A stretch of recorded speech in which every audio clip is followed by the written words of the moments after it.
Park for the first game of a three-game series between the Padres and the Colorado Rockies.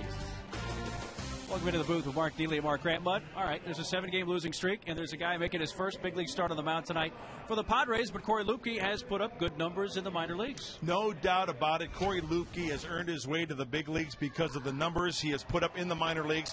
Well, let's break it down to the last 3 starts at Portland. 2-0 for the left-hander, a minuscule ERA.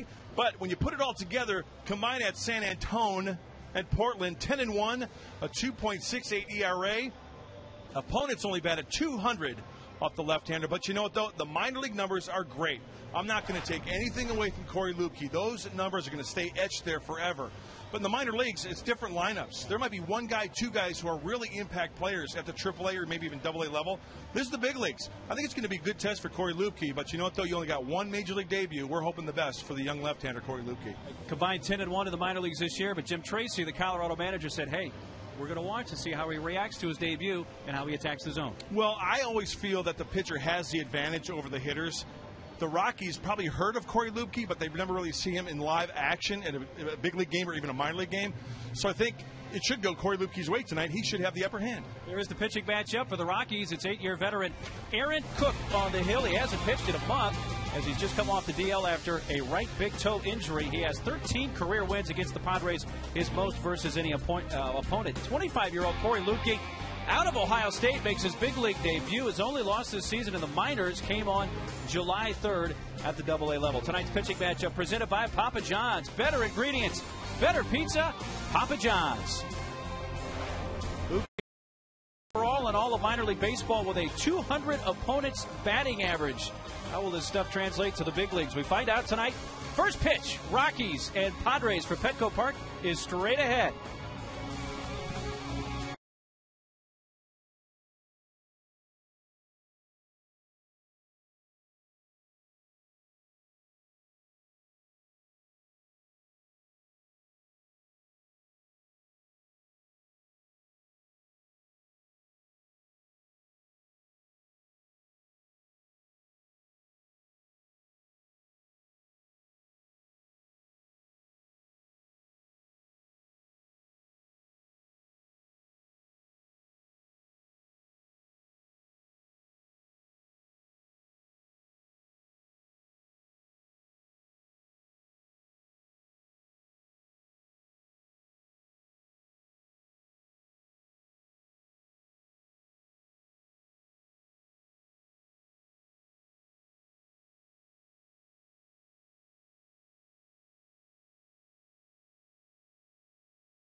Padres and Rockies tonight in game 1 of the series.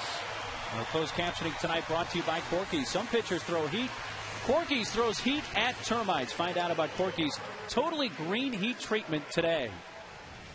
Well, just a few moments ago, Corey Luebke was moving towards the dugout steps, and they said, whoa, wait a minute. Pre-game superstition is we all splash Will Venable with water, and then you can take the field. Talk about being loose in the dugout. Hey, he's a big leaguer now, Mark Neely. That's right. Big league game number 1, and this is the lineup he'll face for the Rockies, brought to you by Floor Trader. Pay way less for your flooring and take it home today. Now open in Lemon Grove. Fowler leading off, then Herrera. Carlos Gonzalez is absolutely on fire. He's in the 3 spot. Then Tulowitzki hitting cleanup. Mora Giambi getting the start at first in lieu of Helton, with Spilborg to left, Olivo catching, and Aaron Cook the pitcher. And our starting pitching profile brought to you by the Mark Condos. Luxurious downtown San Diego condos from the 300s. Go to themarksandiego.com. Well, you only get one chance at a major league debut. The heart's got to be pumping for Corey Luebke, but he knows this team is very loose. We just saw it in the dugout. The young left-hander throws a 2-seam, a 4-seam, a slider, and a change. 88 to 92 on that fastball. And a few things I'm looking for tonight. His mound presence, his poise, how he handles himself, and how he reacts to adversity, if in fact he faces any. I'm really anxious for this young kid tonight. It's going to be fun to watch. Your big league debut was at Cincinnati, if I recall correctly? At Cincinnati. Yeah. Game 1 of this series, Padres and Rockies. Padres with a 3-game lead over second-place San Francisco. Rockies in third place, 7.5 back. Rockies have lost 3 in a row coming in, and of course the Padres 7 straights. And Fowler leading off. We're underway. Great to have you with us. So the first pitch for Luebke in his big league career is a strike.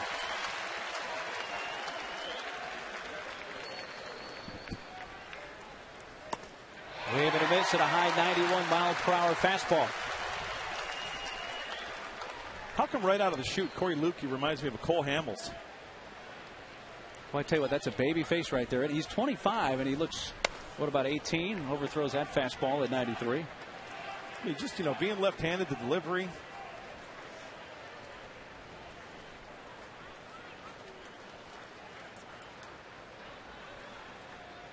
One-two pitch to Fowler. Drops that breaking ball a little low, and he lays off. That's the slider I was talking about earlier, mid-80s, 85. So that first out for Corey Luebke is going to be huge to get that first out recorded, and he checks his swing. Down low, and he runs it to a full count on Dexter Fowler. Corey Luebke, 25 years old, from the state of Ohio. He's a Buckeye, went to Ohio State. 3-2, fouled out of play. Luebke was a supplemental first-round pick, the 63rd overall selection in the 2007 draft. That's a fairly quick ascent to the big leagues. Yep. 3-2 to Fowler, and he walked him a fastball high, and that's the way this one begins. Here's the Padre defense, brought to you by Easy Turf Synthetic Lawns and Putting Greens. The best-looking synthetic grass is now more affordable. Call 866-EASY-TURF. Venable back in center field, flanked by Denorfia and Ludwig. Headley and Gonzalez on the corners. Miggy and Eck up the middle, and Torrealba back in the lineup. He's got a little bit of a back tweak. He's going to face his old mates tonight. And Tejada playing in his 31st game as a Padre now. Time passes quickly. John Herrera, the switch hitting second baseman, batting right-handed, and a fastball is a strike. You see that move going to home plate. Luebke, Fowler was on his way back to first base. You have to see what kind of move Corey Luebke has over to first. Should shut down the running game. Remember, that's a lot of that's 6'5" out there now working, 6'4" rather. A lot of knees and elbows coming at you.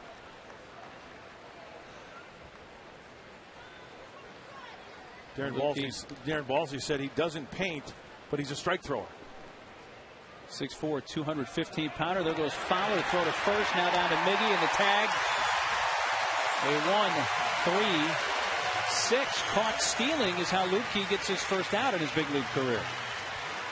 Well, there's your answer about the pickoff move. A couple of things I noticed on that pickoff move. Fowler went on the first move, but watch Luebke as he adds a little extra over to first base, knowing that he's going. See how he threw it really hard? Adrian goes to the baseball rather than letting the baseball travel to him. Create a throwing lane down to second base for the out. Big out for the young left-hander. Gets that first one out of the way, and it's a ball and a strike to Herrera. Luebke outside. Another thing I've noticed here, pretty good tempo, works fairly quickly. I like that. And I'm sure there are all kinds of butterflies. Oh, you think? 2-1. Fouled back. Hey, I'm sure the legs are numb. The heart is racing. How quickly does that all pass, and then it's just focusing on the game? I think each pitcher is different. Some guys like to throw that first strike. You get that first out, it's huge. Fastball moves Herrera off the plate, and another 3-2 count. And I'm sure Corey's not really thinking about this, but maybe it's in the back of his mind. You know, if the Padres can get back, and not saying they're throwing the ball all around the place, but the solid defense. He's got to realize this is one of the better defenses in the National League. So that works to his advantage. Yeah, even with a few miscues recently, out of proportion to how they played this season, still second best fielding percentage in the National League at .989 with 56 errors. Compare that. Rockies 76 errors. Back to the mound, and Lukey on the first base side, the underhand toss. 1-3 put out, 2 away. Looks like we also have an athlete on our hands. The left-hander kind of falling off to the third base side, reacted nicely across his body to get that one hopper. Got a pretty big wingspan, too. And with as well as Herrera runs, if he doesn't get to that, that's probably an infield hit. X got a play, but maybe not a good one to get Herrera. Great hustle by Herrera, too. You saw him in the background. They're getting down that line. Bases are empty, and that's a good thing with Carlos Gonzalez up, because this guy has been mashing. Not only does he have a 10-game hitting streak as he enters play tonight, it's actually a 10-game extra base hitting streak. He has at least one extra base hit in all 10 of those games. He's put up an MVP type year. He has. At this point. Broken bat, back to the mound. Lukey, will he have time? Picks it up, throws to first, safe.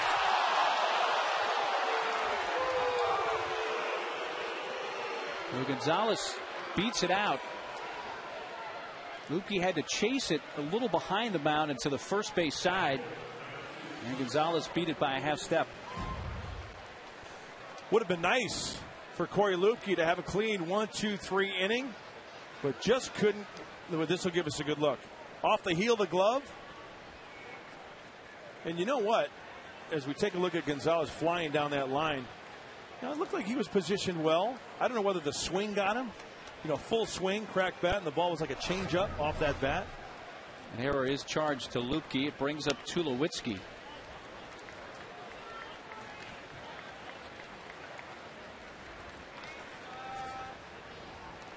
Speaking of 10-game hitting streaks, Tulowitzki lost one not all that long ago on September 1st at San Francisco. High fly foul out of play to the right. Said September 1st, August. But nonetheless, Tulowitzki, the average at .319. He had a very good month of August. .351 average in August. Jim Tracy's team 69-64, and they've had quite an excursion in the last 48 hours. Finished a series in LA on Wednesday night, had to fly back to Colorado, played a makeup game last night against the Phillies, and then flew right back to the West Coast to open the series tonight. It's a grind. This part of the year gets to you. That's why you got to stay mentally prepared, physically prepared. The race is on. Rockies had a sizable lead last night, but Utley a grand slam, and Phillies were able to come back and win 12-11. And it was nearly a 4-hour game, which I know isn't all that crazy for Coors Field, but still a lot of baseball.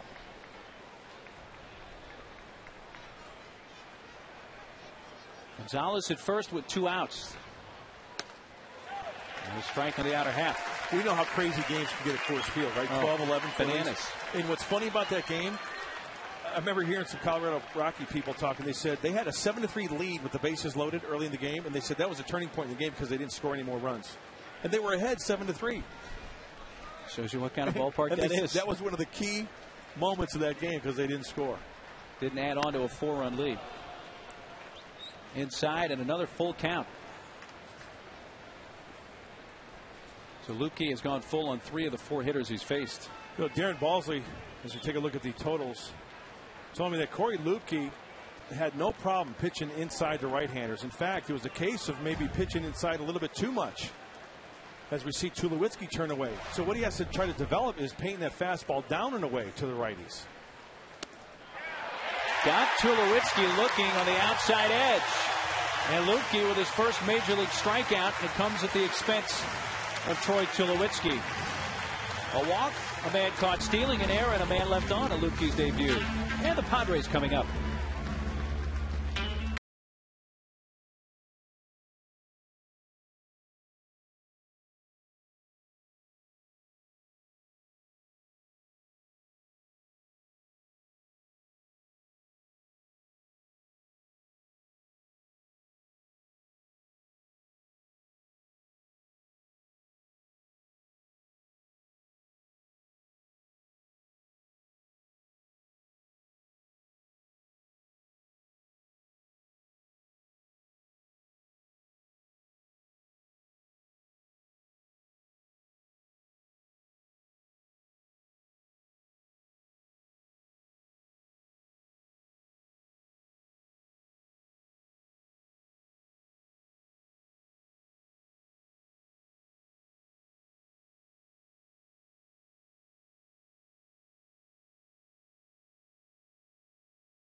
Philly cheesesteak burger at Carl's Jr. It's a Philly cheesesteak on a burger.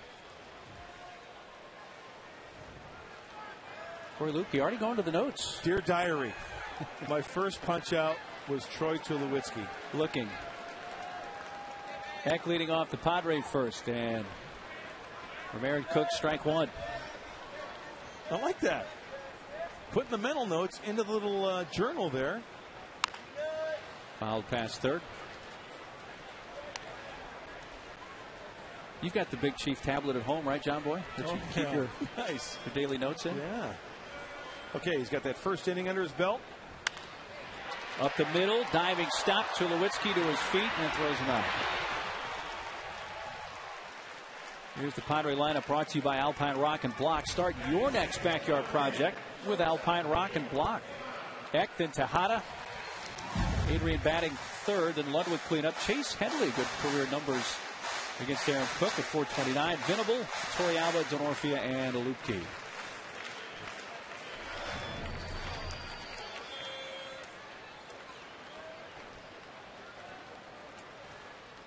Tejada hits it on the ground right side and a hop where Giambi gathers and takes it to the bag. So 2 quick outs on 4 pitches for our starting pitcher tonight, Aaron Cook. His profile brought to you by the all-new Cadillac SRX, the Cadillac of crossovers. All right, get ready for a heavy dose of sinkers. Heavy shot puts. If he is on, you'll get a lot of grounders. And what do you know? The first 2 outs, grounders. Coming off the DL, having turf toe on that right toe. And if you've ever had turf toe, folks, it's not fun. It can be very painful. And it was on his push-off foot, too. So you need a little bit of drive. And Aaron Cook is good to go. Kept about a month. Adrian shortening up with the infield shift with 3 defenders on the right side, and he takes the strike. You know what's odd about this shift is that you see 3 infielders on the right. Everybody's on the dirt. Usually they'll have the rover out in shallow right. Right. Quickly 0-2. The average just under 300, which has him tied for 10th in batting average in the National League. Down the left field side, Spilborg's coming towards the line, but it drops in. Well, Adrian flares one to left. And a 2-out base hit for the Padres.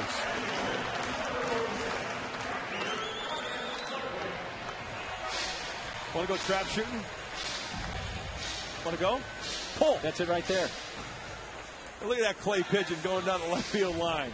He beats the shift. Randy Reddy said it before the game. We're going to have Cook get the ball up in the zone.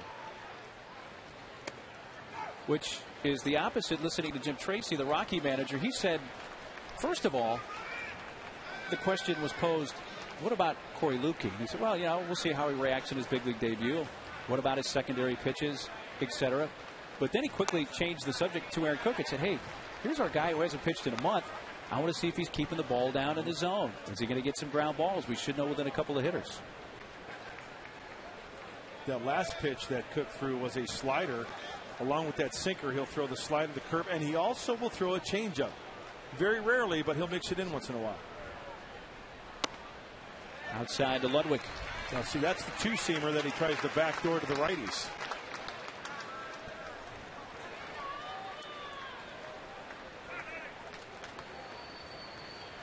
"13 wins for Cook against the Padres. That's the most wins he has against any opponent.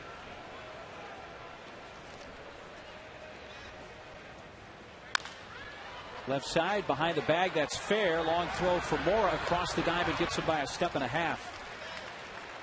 Mora making the play, and Ludwig rounds out. A hit by Adrian. He's left on. He played one.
Padres take on the Rockies at 1:10. The first 25,000 fans take home a free Padres stainless steel water bottle presented by Think Blue.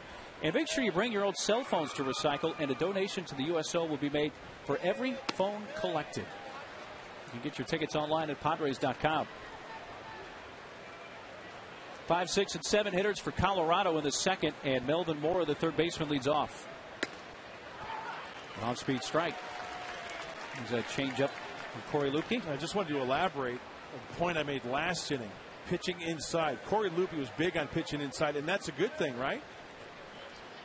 Like there he goes again. Even though it's a ball, in the minor leagues, he never had a problem burying that pitch on the inside part of the plate. But to be a successful pitcher at any level, you have to locate that fastball down and away as well. Line to the alley in left center field.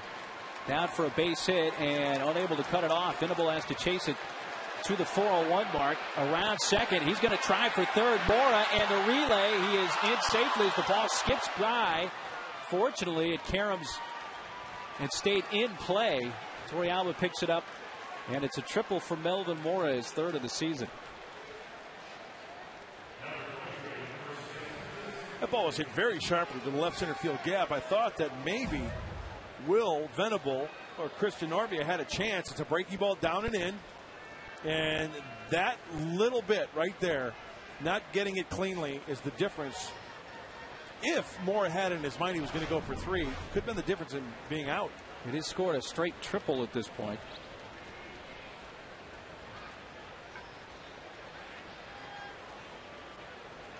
And now Moore taking a little extra time off the bag.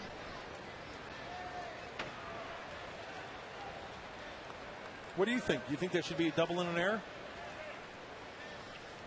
It's close, and I think a lot of times scores will give the benefit of the doubt to the batter. I think also if the official score would look at the way Mora was running, like if he's coming to second, he's kind of maybe pulling up a little bit. A deep drive center field off the bat of Giambi. Venable at the fence, and it's on to the beach. Jason Giambi jumping on a first pitch fastball, and it's 2-0 Colorado.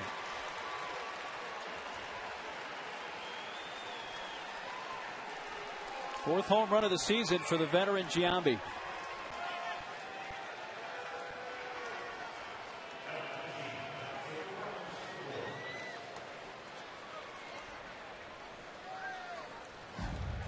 Giambi not wasting any time. That's a fastball right down the middle of the plate. Goes into the sandbox. And one of the things I mentioned earlier, how will Corey Lukey react to a little adversity? Well, just like that, one swing, 2-0 Rocks.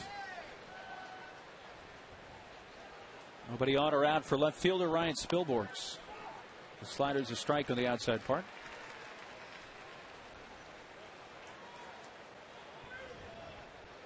And home runs for Spilborghs on the season.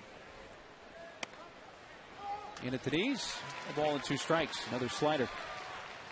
One thing I have noticed, right after that homer to Giambi, he starts Spilborghs off with a breaking ball on the outside part of the plate for a strike. There's the fastball that runs up and in and hits Spilborghs. Hit him on a 1-2 pitch.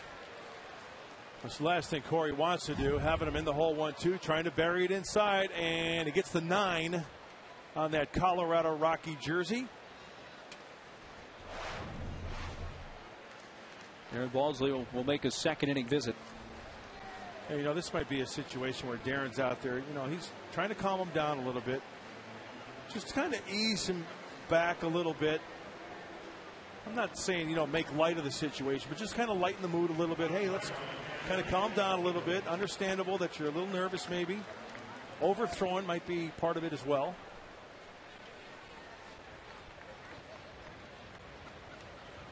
I have to be honest, I saw Corey in the clubhouse for the first time the other day, and I thought he was like in Arizona, going to bring the bats down to the dugout because he was the bat boy.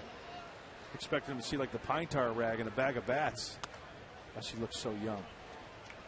I mean, he's 25 years old, but he looks like he could be a senior in high school. Got that baby face. Catcher Miguel Olivo swings and misses at a changeup. Sometimes when you face adversity, rather than trying to throw harder, maybe if you try a little easier. And he just threw a changeup there to Olivo, which was nice.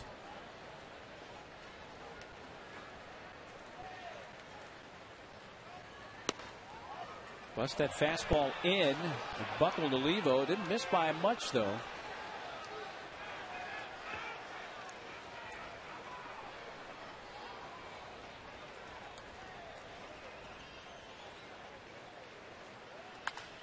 Olivo skies it on the infield.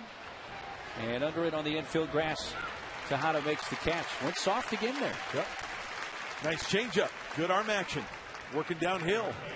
A little bit of fade away to the right-handed hitting Olivo. Let's take a look. Just enough to get him out in front. Good pitch. Lukey gets the first out of the inning and faces his counterpart. And pitcher Aaron Cook, who squares. Bunts in the air, and that will be caught in foul territory by Toriyama. 2 outs.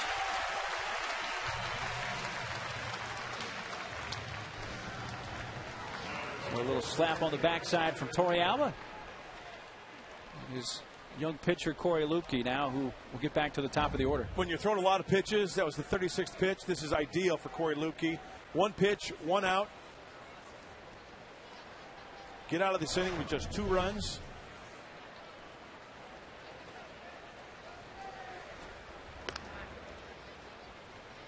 But what a line so far for Corey Lupke, huh? All the categories: walk, error, strikeout, caught stealing, hit batsman, home run. Hit, yeah. Pretty much every category is filled up. Most important one, though, we're going to have to wait, is the W. Hopefully. Just missing with a changeup near the outside corner to Fowler.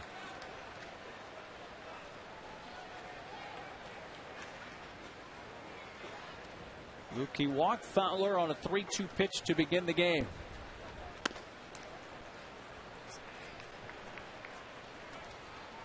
Two balls, no strikes.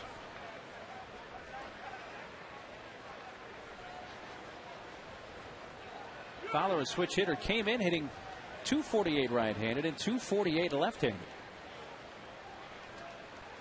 Equal from both sides of the plate. An improvement left-handed for Fowler, who was sent down to the minor leagues this season to specifically work on the batting from the left side. He's a natural right-handed hitter, and he didn't pick up switch hitting until he got into pro ball. He takes 4 pitches out of the zone and walks for a second time.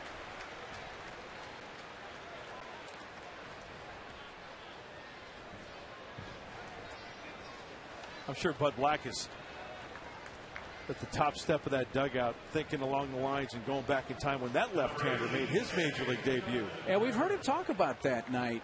On several occasions, he pitched against the Red Sox, and he says, I remember throwing a 2-strike pitch, and I think it was a 3-2 count, to Carl Yastrzemski. He says it was right down the middle, and the home plate umpire says, ball 4. And Bud says, I knew at that point I was in the big leagues and that the veteran was going to get the call there. The first pitch strike to Jonathan Herrera. That was back in 1981 when Bud Black donned the Seattle Mariner uniform.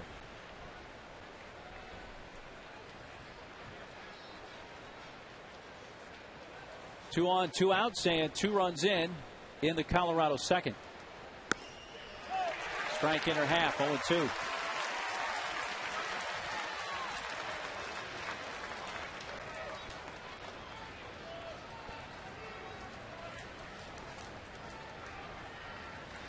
Herrera bounced back to the mound his first time up. Lines it towards short. A diving attempt by Tejada. It's into left field. Spilborgh's to the plate. The throw by Denorfia beats him to the base. The tag by Torrealba, and they got him. Now with 2 outs, the Rockies taking a chance. And Denorfia throws out Spilborgh's trying to score to win the inning. Good one-hop throw from Denorfia to Torrealba. Rockies do get 2 on the Giambi homer.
as we head to the home half, and Chase Headley, the third baseman, leads off for San Diego. Ball one outside from Aaron Cook. Well, time to play a little catch-up for San Diego. Well, maybe that's the good omen, if I can twist it around. You remember the Padres scored first in all 3 games in the series in Arizona, but dropped all 3. And the reason why I brought that up. Chase on the ground right to the second baseman, Herrera. 1 out. We're doing more on defense, brought to you by the Home Depot. More saving, more doing. That's the power of the Home Depot. And in the top of this inning, the great throw by Denorfia, getting Spilborghs. The outfield assist for Denorfia for the final out of the inning. So many things had to go right there. He charged the ball nicely. Denorfia did. Spilborghs helping up his old teammate. Yep.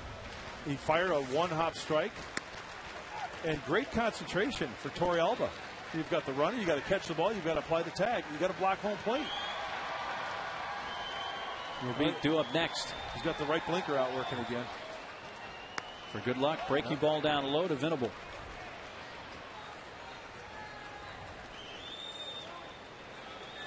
Another start at center field for Venable tonight. Gets jammed and hits it softly to the first baseman, Giambi. And Giambi wins the race to the bag. Now, the reason why I mentioned playing a little catch-up, and then I wanted to elaborate off the point you made about Jim Tracy, commenting on Aaron Cook. When you look at Cook's numbers on the road this year, of course he had the turf toe, but on the road, 1-6 with an ERA over 6.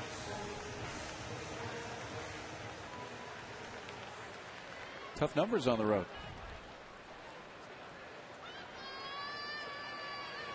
Three and 1 at home with a 3.93 at Coors Field. They came in having allowed 40 earned runs and 58 in the third innings pitched on the road this season. With a lifetime 13-4 record against the Padres and a 2.86 lifetime ERA against San Diego. He's been a nemesis in past years.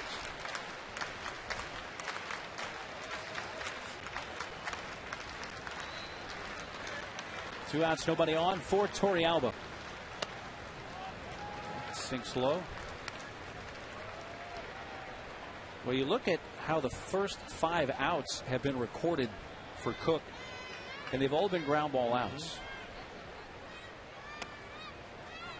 And from a Padre perspective, that's probably not a good thing. That means he's getting that sinker working. And I think as Aaron Cook goes on in this game, I think that sinker will get better and he'll find that groove. His ball moves so much. You could hold the ball the same way he does, put the thumb the exact same spot. 90% of the people throwing it will be straight as a string. Sinker low, and he walks Torrealba on 5 pitches. Hey, how do 2-out rallies start? Well, maybe you get a break once in a while, and you get ball 4. I thought that was a pretty good pitch. Right on the low part of the zone. So let's see if the Padres can take advantage of that. Bob Apodaca, Aureliak, the pitching coach for the Colorado Rockies.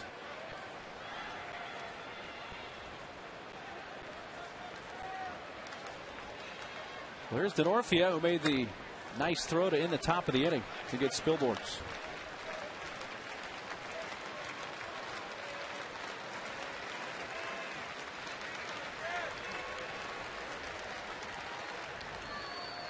Denorfia, like Torrealba, who's on base now, both been dealing with a bit of a back issue.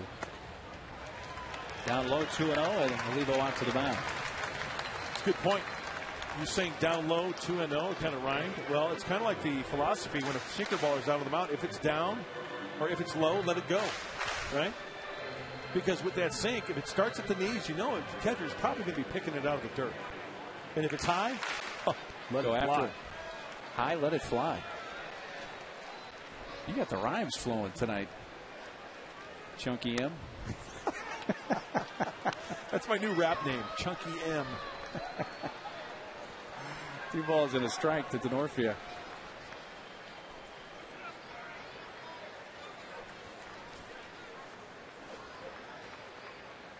See, low, let it go. 3-1. So hard. It's got to be so hard as a hitter. I mean, come on. To lay off that? To lay off that pitch? Yeah. Crowd trying to get this 2-out rally kick started.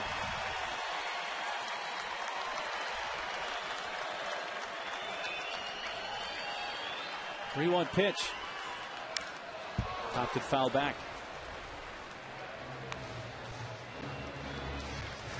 Even though that ball's right down the middle of the plate, the movement. Look at the movement of this pitch. I mean, this is a pretty good pitch for Denorfia, right? And he tops it because of the late movement.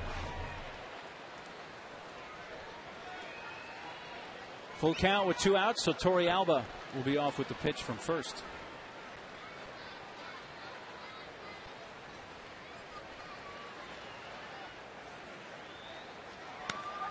Strike 3 call on the inside corner. The fastball gets Denorfia looking, the first strikeout for Aaron Cook. 2-0 Rocks after 2.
Rockies leading 2-0 on a Jason Giambi home run.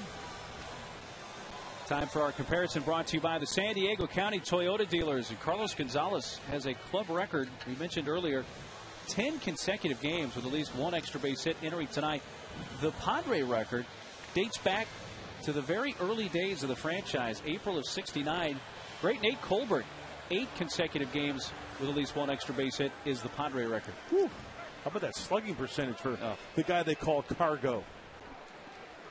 They've already got the MVP signs made in Colorado, sporting them at Coors Field.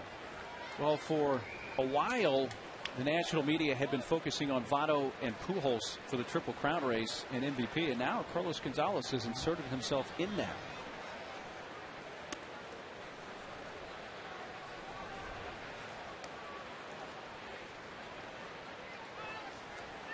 His .332 average coming in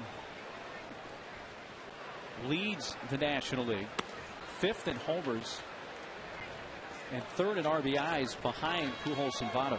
So you think those Colorado Rocky fans have already forgotten who wore number 5 before him? Yeah, right. In that trade, you mentioned that, you know, at the time, that's ripped to the alley in right center field. Coming is Ludwig, but it drops in for a base hit. A leadoff hit for Carlos Gonzalez. And to refresh your memory, it was Matt Holliday who wore number 5 in a Colorado Rocky uniform. And was traded for Gonzalez, Houston Street. And at the time, you thought, did the Rockies get enough for Matt Holliday? And as it turns out, that trade's worked out pretty well for Colorado. Short time in Oakland for Holliday, and then on his way to that city on the Mississippi to play for the Redbirds. Yeah, the Cardinals have really been cratering recently, but they're playing the Reds tonight. It's in the ninth. St. Louis leading 3-2, but maybe too little too late for the Cardinals, and that's crushed to deep center. Back at the fence, and it's over Venable, as well as the .396 side at Tulowitzki's 13th of the year, makes it 4-0.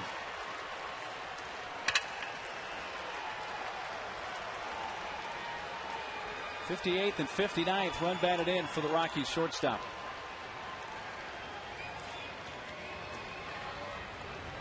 I hope for a moment there that Will Venable was going to steal another one like he did off Jason Worth of the Phillies last home stand. I was thinking the same thing, and both home runs. Take a look at this one. A fastball, outer third, but Tulowitzki, he goes down, he gets it, squares it up. Really not the best swing from Tulowitzki, but he's a big guy. If you stand next to this guy, he's about 6'2", 6'3". He's maybe taller than that. Thick, yeah, solid. But very, very strong. Both home runs tonight by Lukey, given up by Lukey on the first pitch.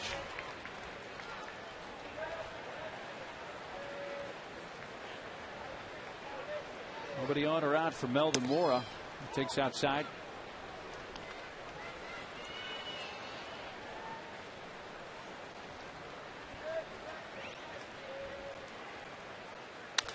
Back to the mound. Fielded by Lukey. And they toss to Adrian for the first out.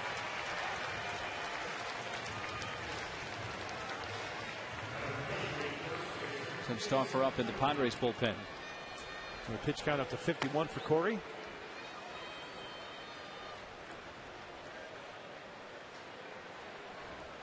Well, the Dodgers do have a 2-0 lead on the Giants in the top of the third inning. Around Barajas, their recently acquired catcher, with a 2-run shot.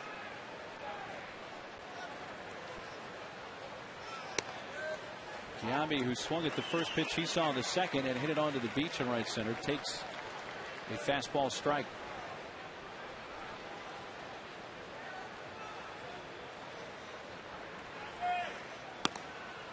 Fastball away, and it's 1-1 on Giambi, whose home run was his 4th of the season. On the ground at first, up with it Adrian. 3 unassisted and 2 outs.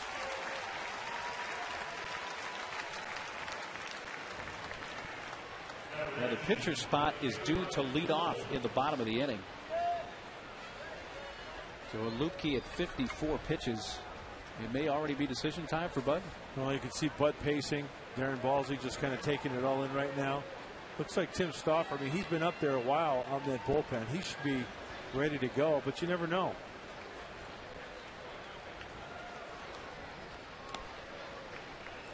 First one to Spilborghs down in the dirt.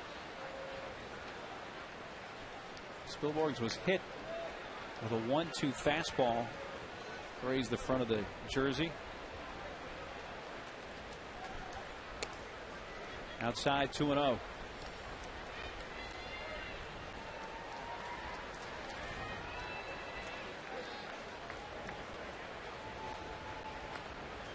Three and nothing.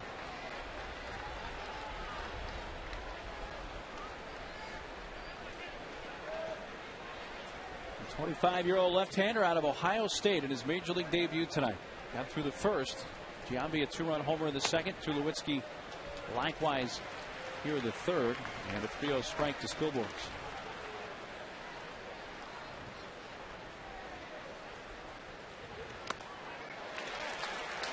Going after the high, hard one. A tip into the glove of your beat, Torey Alba, and it runs to a full count.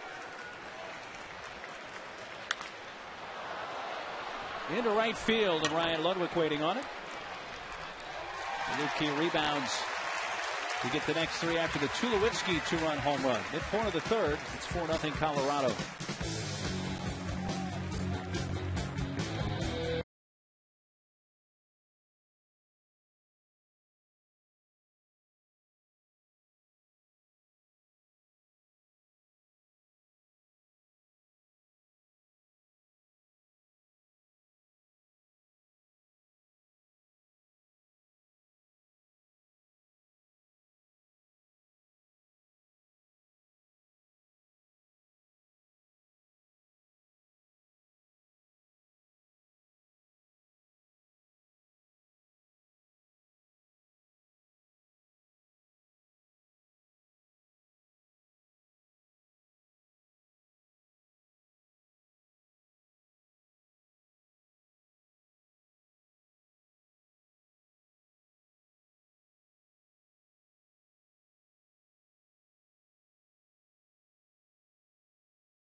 The 9 Honda dealers of San Diego County. Stop by and check out the latest offers on a brand new Honda Accord. And Cox High-Speed Internet. Ready for higher speed? Go to Cox.com. Glad you could join us tonight. Mark Daly with Mark Grant and our terrific Channel 4 crew on this Friday night. 4-0 Rockies. The pitcher spot leading off for the Padres. And Corey Lupke will get his first Major League plate appearance and nearly get hit on the first pitch he sees.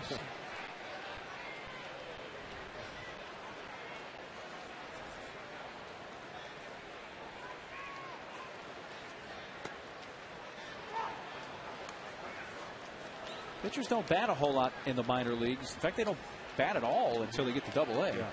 They use the DH all the way through rookie ball and A ball. When you get to Double-A and Triple-A, if it's 2 National League affiliates playing, the pitchers will bat. But if the National League, American League affiliates, they use the DH.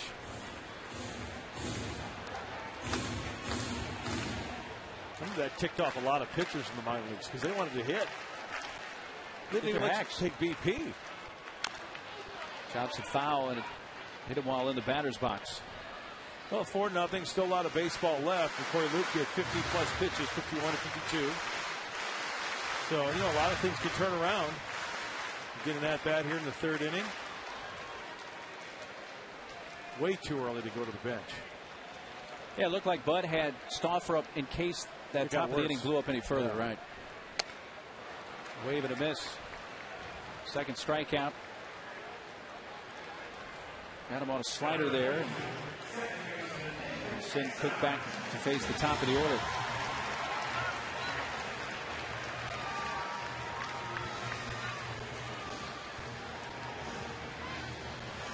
Heck in the first, grounded out to short. You know what? It's going to be interesting how Bud Black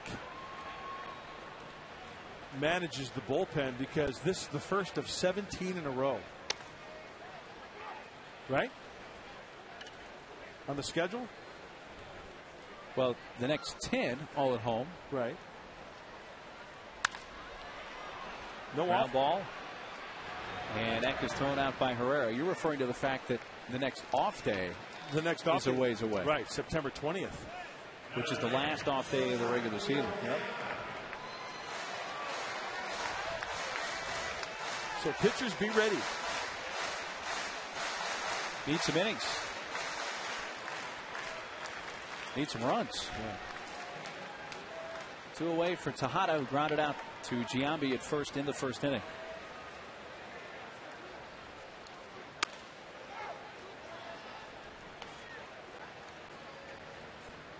Bill Hahn, our plate umpire tonight.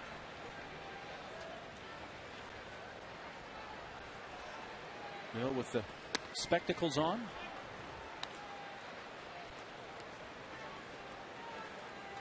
Who was the first guy? You know, I think it was the guy in the American League, Al Clark. Was he one of the first guys to wear glasses? Slider. Swing and a miss. 1 and 2.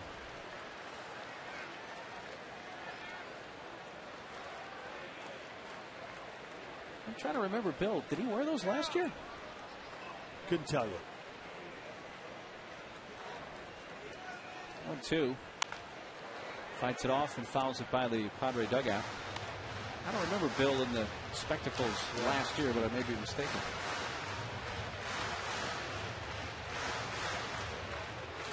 You know, there was a time back in the day, even guys who needed glasses in the big leagues didn't wear them. This is pre-contact lenses. Yeah. It was seen as not manly.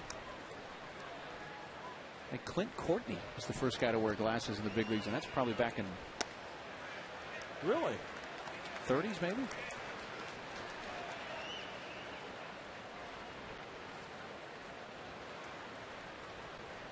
Two and 2 on Tejada with 2 outs. Goes down after it, hits a short, low liner. Tulowitzki picks it up and throws him out. Well, Tulowitzki kept the ball in front of him, and that allowed him to pick it up and get Miggy, and the Padres go in order.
Padres Thursday, September 9th for San Diego.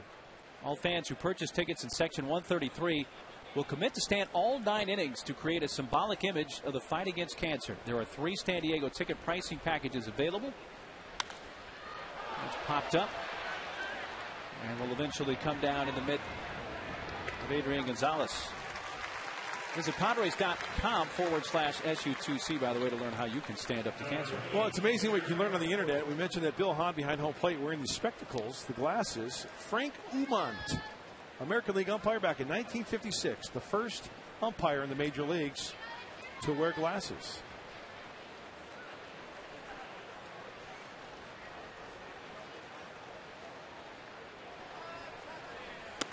'56, huh?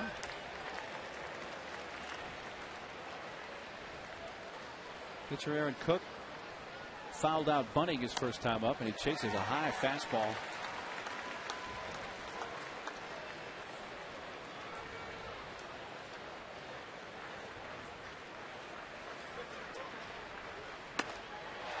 Three pitches, and Cook down on strikes. First strikeout for Lukey. Second make that. High Definition brought to you by Irving Hughes. Life is a lease. Negotiate well. Of course, you got Tulowitzki in the first. Now gets Aaron Cook here in the fourth. Top of the order. Late swing and a miss by Fowler. Tried to time that change up. And was still behind it. Hey, I love the pace of Corey Lukey. I like his pitches. You know, the home runs were fastballs right there, first pitch. Line, Eck makes the catch, moving to his left. Fowler had one that appeared it may find its way into right field, but Eck with the nice catch. A 6-pitch inning for Lukey. He needed that.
Season tickets are the best way to guarantee your 2010 Padres postseason tickets, and make sure you have the best seats for all the big games. Don't wait. The number at the bottom of your screen, you can call right now, 619-795-5555. Representatives are standing by. The question is, are you in? Absolutely. Foul down the, or deep down the third base side, and it will go foul. Chased by Spilborgs.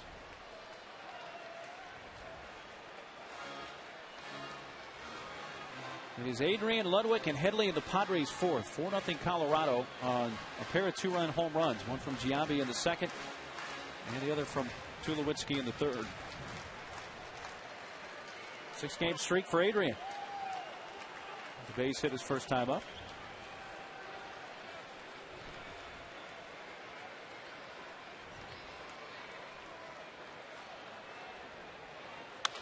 right back through the box and into center field. Adrian 2 for 2, a leadoff fourth inning single. That one had Aaron Cook ducking. Oh, yeah. Looked like the sinker did not sink. It was towards the heart of the plate. And Adrian, rather than trying to pull that ball, trying to get through those three infielders, takes it right up the box. Looks like that ball went directly over the mound, over second base. Let's take another look. Right over Cook's head. Right over second base. Adrian has both the Padres hits. Here's cleanup hitter, right fielder Ryan Ludwig. He grounded out to the third baseman Mora in the first. Over and low for ball one.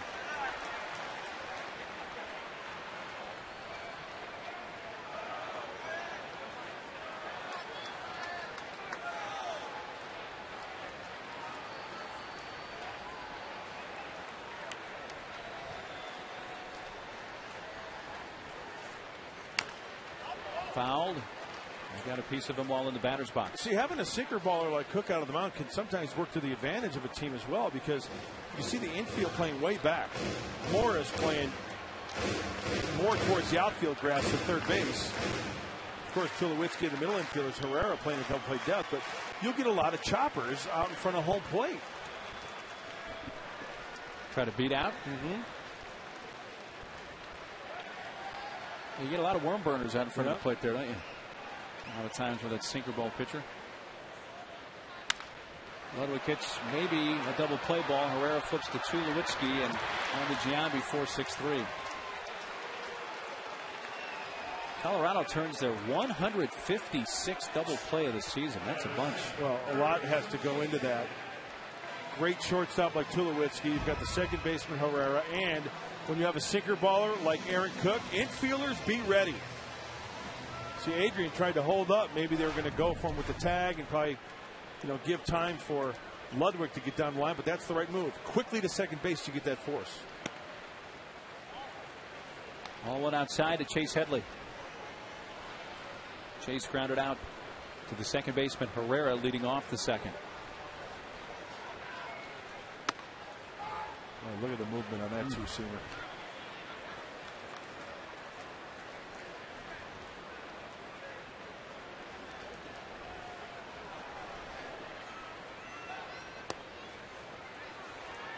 Down and away with the slider. 2 balls and a strike. Well, it looks like our friends at Crave's Catering, Shades Oceanfront Bistro are at it again. They brought us some grub. Get breakfast, lunch, or dinner. 2-1 pitch. Rolled towards the right side. Herrera cuts it off. Leadoff hit by Adrian. But Cook got the double play ball and faces the minimum 3 hitters in the fourth.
Big game recap from America's Finest City is brought to you by Murray Lampert Construction. Quality and value at an affordable price. Call Murray Lampert at 619-285-9222. Improving San Diego homes since 1975. Mark? Thanks, Bud. We head into the top of the fifth and a first pitch strike. And Corey Lupke facing the heart of the order. John Herrera leading off. Fouls it back. 0-2.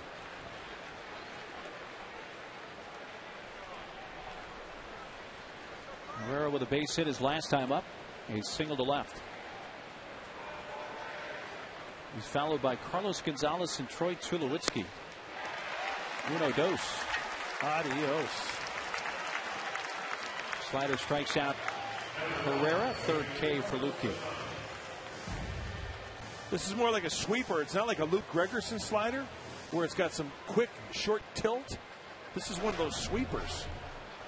More slurvy. Slurvy, nice. Good call. This is empty for Carlos Gonzalez, who reached on an error committed by Lupke in the first, and then he singled ahead of the Tulowitzki home run in the third.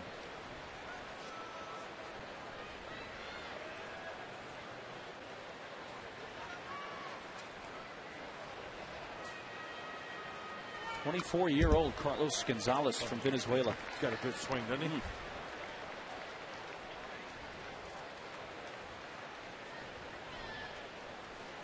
An update from Dodger Stadium. Buster Posey, a two-run single, has tied the game. 2-2 Dodgers Giants. Bottom of the fourth now.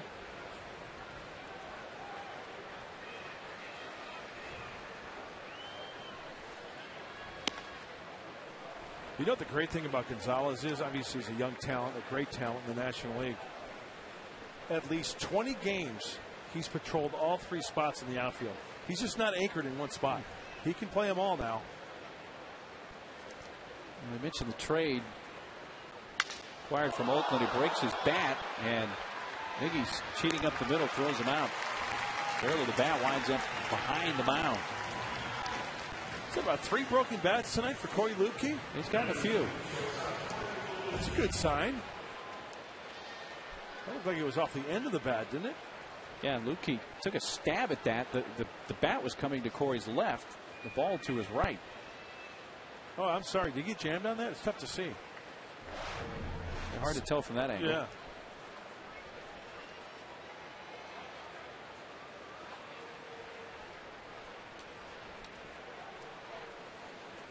Tulowitzki with a 2-run home run his last time up to straightaway center field. Also a strikeout victim in the first.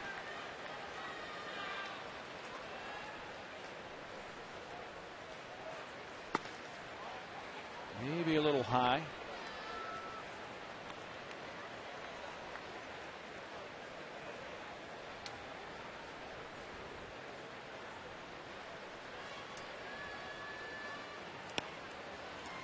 Two balls and a strike to Tulowitzki.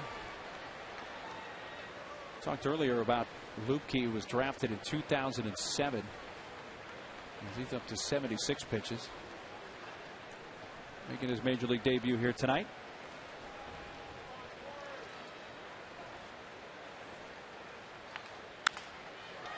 Fouled by Tulowitzki. Tulowitzki, the shortest span between draft day and his debut in Rockies history. He needed only 1 year and 83 days to get through the minor leagues. And originally came up right from Double-A. And never looked back. You know, when the Rockies were really scuffling early last year, remember Tulowitzki was really struggling. Yeah. In fact, they were leaving him out of the lineup occasionally. That's softly to third. And Henley throws him out. But Tulowitzki got hot, as did the Rockies last year. They go down in order. That's 9 in a row retired by Lupke.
agent, call 1-800-FARMERS or visit farmers.com because ready feels good. And on the state, 9 years ago, Cardinal rookie Bud Smith tosses a no-hitter in his 11th career start. 4-0 win over the Padres. I remember that night. How appropriate was it? Bud Smith, Bud, pitching for the Cardinals in St. Louis. He definitely was not Bud Light that night. Venable back towards the middle, cut off by Herrera. Sidearms stretched down the line by Giambi, and he stayed on the bag. One away in the 5th. Well, the no-hitter for Bud Smith, September 3rd of 2001. Made only 27 Major League starts in his career, but one of them this no-hitter against the Padres at the Q. He needed 134 pitches. 134? 134. You know, I remember that night, but I don't remember that many pitches. Wow. Oh, the late Darryl Kyle, Woody Williams, Bobby Bonilla, Mark McGwire. Wow.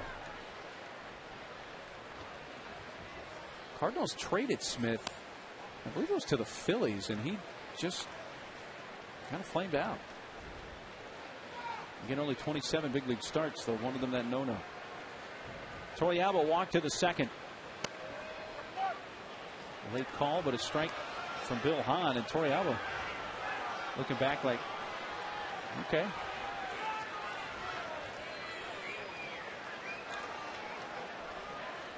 You know, I got to be honest with you. I thought that was a pretty good pitch. Good pitch. I think he was just commenting on, took a little bit to make the call, and that's up the middle and into center field. Torrealba singles for one out.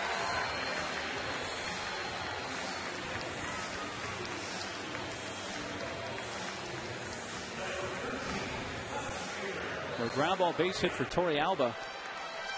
I think that's the way you have to approach Aaron Cook. Up the middle. Adrian went up the middle. Torrealba up the middle. You try to pull this guy, it's going to be nothing but grounders. Well, Adrian's the only one that's really been able to elevate it all. You know, that little dying quail to left that dropped in. Hit one over Cook's head and into center field in the 4th. Really, everything else has been on the ground. Fouled by Denorfia.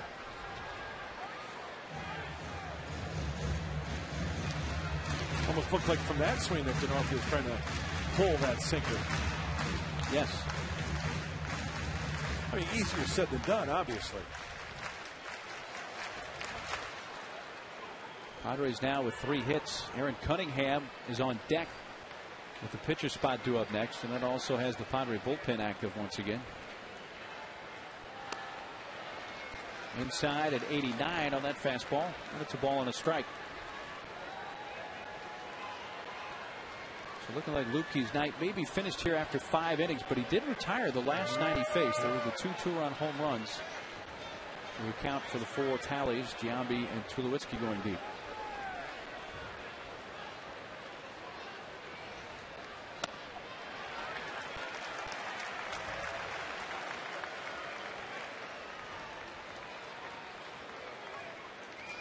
Denorfia called out on strikes his first time up.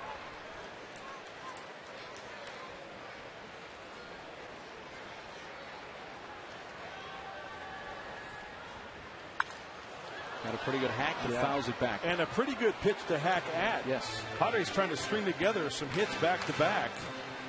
I mean, everybody loves the home run. As we take a look at this pitch, yeah, that's a drivable pitch. And if we take a look at the ball out of the hand, that's a high 2-seamer. Now, Cook's going to give up hits.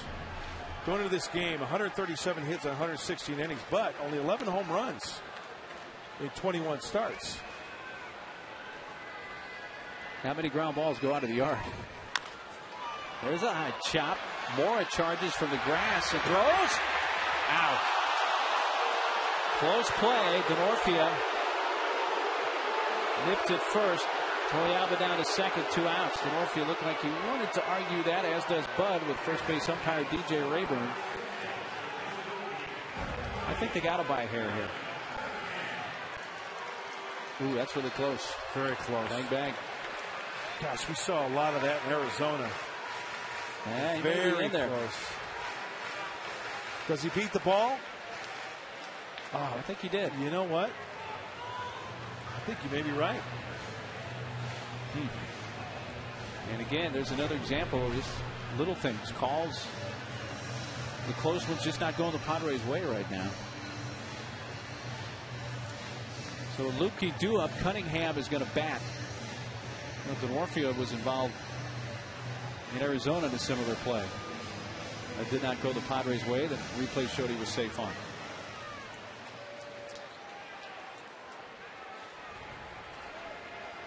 That was in the 6th inning Tuesday night in Phoenix.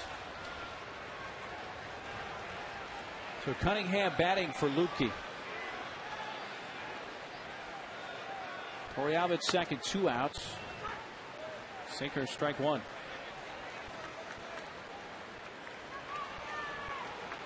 So 5 innings for Lukey, 4 runs, all earned, 5 hits. Struck out 3. Walked 2, both times walking Fowler and hit a batter. And 2 bad pitches on the night, huh? And home runs. Chopped slowly back towards the mound. Charged by Cook. He throws out Cunningham. Base hit by Torrealba. He is left on. And after 5 for Petco Park, Colorado 4 and the Padres nothing.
TV today to see every Padres game live or on demand on your computer. Visit Padres.com to order and get more details. MLB.tv, baseball everywhere. I know a lot of folks are traveling during this holiday weekend. If you get in that car, make sure you buckle up. Yeah. Buckling in now, Edward Mujica as we go to the 6th. Hold him at 4. Still plenty of baseball left. So 2 bad pitches for Corey Lukey and 2 home runs. Both on the first pitch. Troy Tulowitzki, Jason Giambi. And we see the numbers for Mujica. You're going to get something to hit. Only 5 walks issued by Edward this year.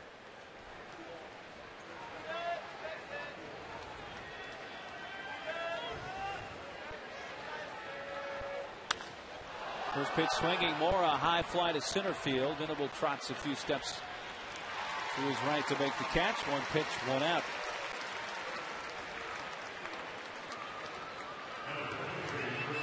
In the line for Corey Lukey in his major league debut. 5 innings, 4 earned runs, 5 hits, 2 walks, 3 Ks, 2 home runs allowed, 1 to Giambi.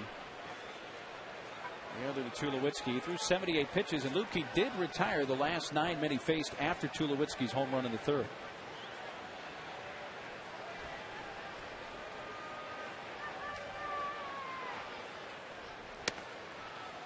Strike 1.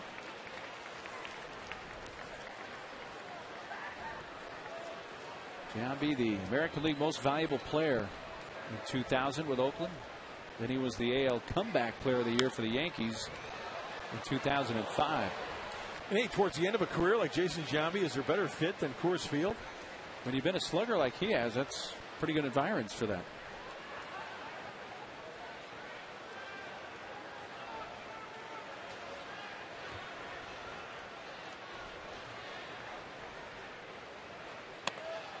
Wave and a miss. Got that high fastball and a strikeout of Giambi for the second out. Let's update things from Dodger Stadium. A little better news here. Chad Billingsley, the pitcher, helps his own cause with a 2-run single to give the Dodgers back a 2-run lead, 4-2 LA in the fourth. Oh, even the crowd's getting into it, huh? We got to get Yoda working again. He's a cuddly guy. That's creepy. What's Abe Vigoda doing at the ballpark? Spielborg's hit by pitch. I was thinking more Marty Feldman. Marty Feldman? The Marty Feldman eyes. Fastball fouled away right side. Oh, that's another Yoda. He looks like he's and there's C3PO. Or at least the Head and Shoulders of C3PO. And Chewbacca. Oh, yeah. Chewie.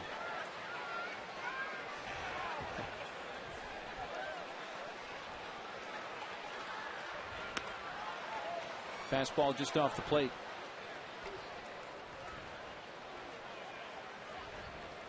Two outs, nobody on for Spielborg, who besides the hit by pitch is flying to right.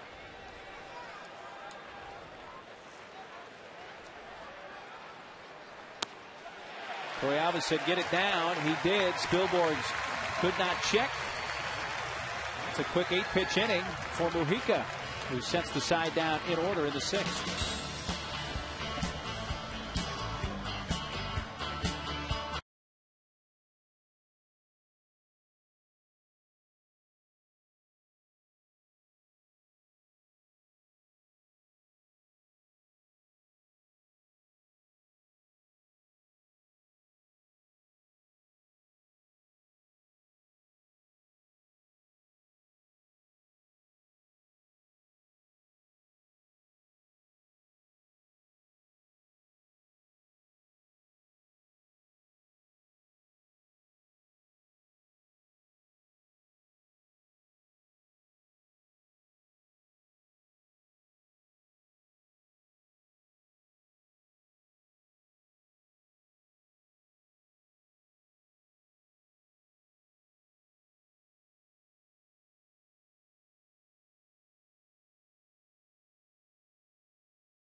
Casino post-game show right here on Channel 4 San Diego tonight with Jenny Kavanaugh and Bob Scanlon. Sequan Casino, San Diego's daytation getaway. Where's Scan? Somebody's taking a coffee break. Maybe he's getting the rally smoking jacket, wherever that's hanging up. Top of the order, Eck in the sixth, 4-0 Rockies. He's grounded to short and grounded to second tonight, has Eck. Well, hopefully third time's a charm. Third time around against Aaron Cook.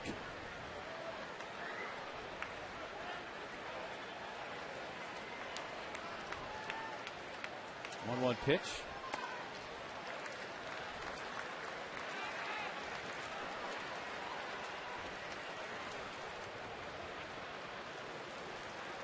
Eck, then Tejada and Adrian in the Padres' sixth inning. 2-1 from Cook. Low and away, 3-1.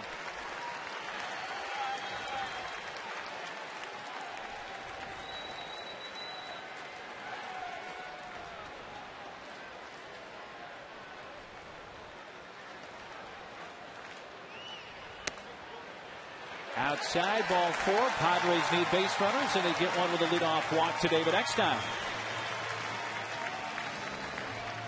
Cook's second free pass. Hey, coach. Men's basketball coach at San Diego State, Steve Fisher, enjoying a little of the soft serve. Big fan of that man right there. Love to see him job. coach on the hardwood, huh? Steve Fisher, he's from the Midwest, isn't he? Is he a Michigan guy? Think so. From there originally? Of course, he won a national championship.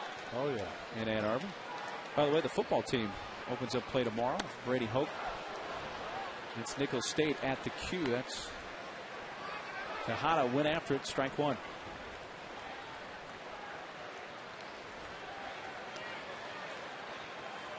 Brady Hoke, also a big Padre fan. I've seen him quoted numerous times in the paper talking about the Padres and their success this year. Nick on with a leadoff walk. An 0-1 pitch. Tejada, high chopper. Mora has to wait for it. Bare hands, throws. Oh, wow. What a play by Mora to get Tejada at first base. The do-or-die bare hand, and Mora gets him. That's what I was talking about. When you have a sinker baller out there like an Aaron Cook, sure, the infielders will be very busy with the routine grounders, but a bare hand grab, and they get him by a half a step. Now remember, Tejada doesn't have the blazing speed, but still a great play by Mora. Wow. And those two are very good friends, Mora and Tejada, from their days as teammates with the Orioles.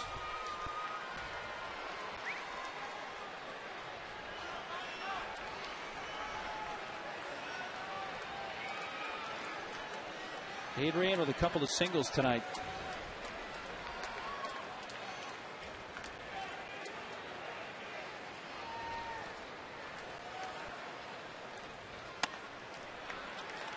Wow, that's a big play. Instead of 2 on, nobody out, runner at second, 1 out. You got Adrian up the plate. I mean, you always, everybody loves the home run. Yeah, and first base open now with Adrian there and Ludwig on deck.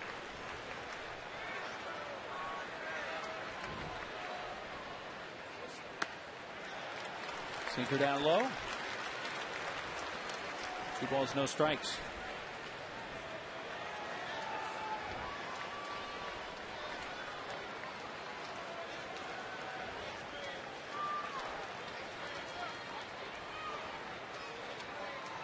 Aaron Cook's 72nd pitch of the night. Fouled away as Adrian a little behind the fastball there. Looked like it was a 2-seamer there. It was well off the plate also. So we've seen Adrian take pitches off the plate down that left field line with the best of them.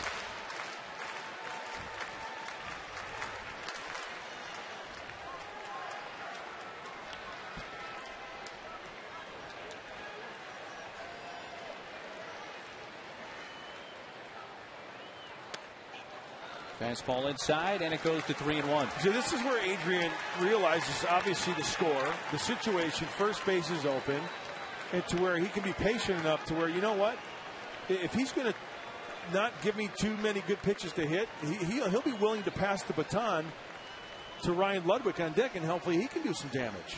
Let's see what type of pitch he gets here, 3-1. See? Baton will be passed, and it will be 2 on, 1 out for the aforementioned Ludwig.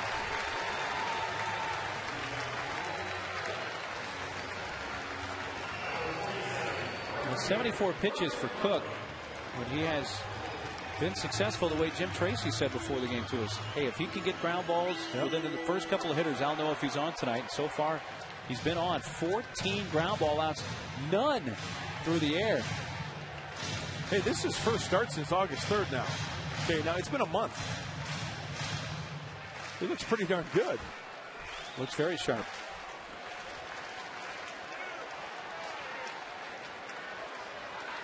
Ludwig has grounded to third and grounded into a 4-6-3 double play. All 1 down and away.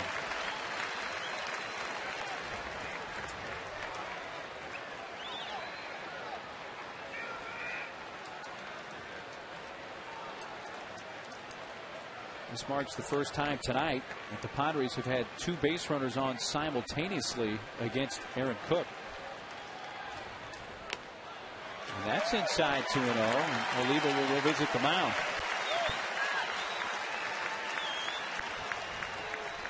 Well, the relievers down in that bullpen for Colorado still have those Colorado Rocky jackets buttoned up. Still anchored in those seats down there. By the way, the Rockies have 13 pitchers available in their bullpen tonight, with rosters expanded yesterday.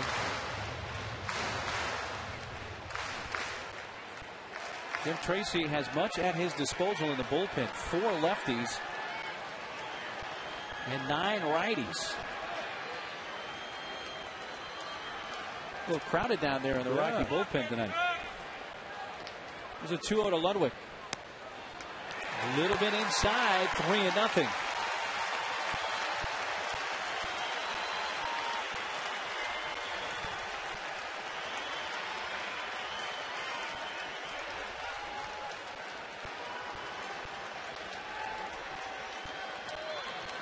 Taking one here. Oh, absolutely. Low ball 4, and 3 walks have loaded the bases.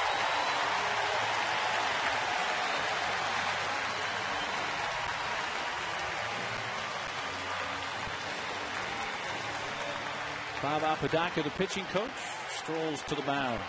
How big is that play by Moore now? Huge. It's the only out of the inning to this point. Aaron Cook showed some inconsistencies with that sinker.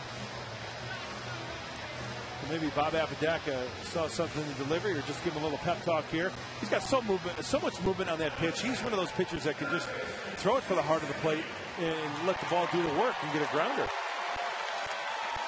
He's got plenty of those tonight.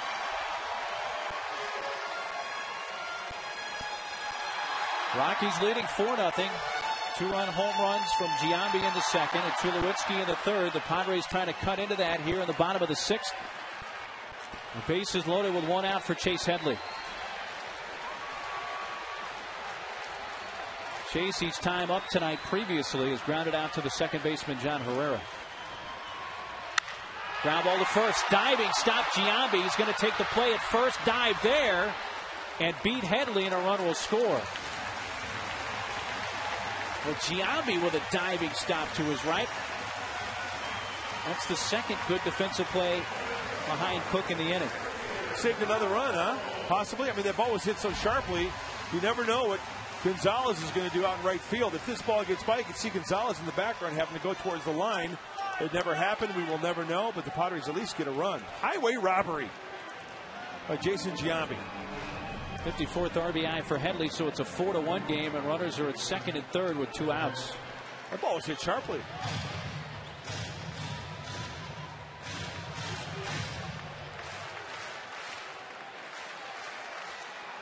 Venable has hit the ball on the ground to the right side each time. Once to Giambi at first, the other time to Herrera at second.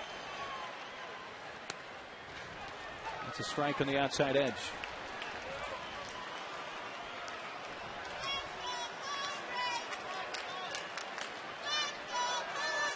Adrian, the lead runner.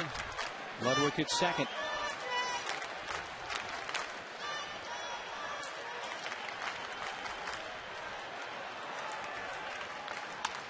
Venable pops it up. It's going to be the first out recorded by Colorado through the air tonight, but it's the big 3rd out of the inning that keeps the Padres to just 1 run in the inning. They score without a hit.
Try the $2.50 Western and Cheese Melt with a cup of freshly brewed Seattle's best coffee. Open at 7 a.m.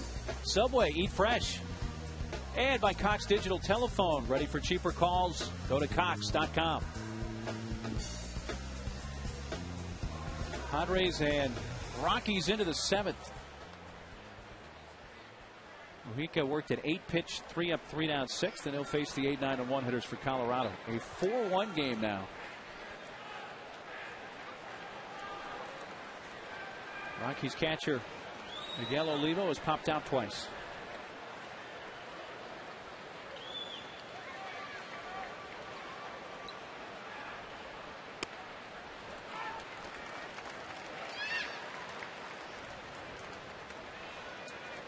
Popped out to the shortstop Tejada and also to the first baseman Adrian Gonzalez.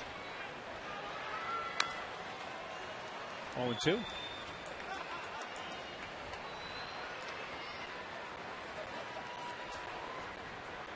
Miguel Olivo signed as a free agent in the offseason. Rockies do have a club option for 2011, and the way he has played this year, it would be a surprise if they don't pick it up. Oh, he's had a great year.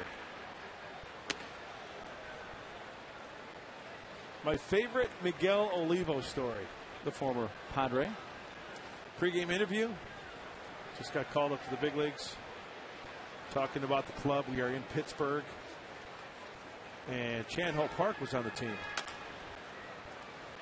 And I posed the question to Miguel about being up in the big leagues and asked him about Petco Park. Hey, what do you think of Petco Park? Pretty nice, huh? He goes, oh, yeah, he's a great guy. He's got a great fastball, good breaking ball. he thought I was talking about Chan Ho Park. Until this day, whenever I see Miguel, he goes, hey, that Petco Park, great guy.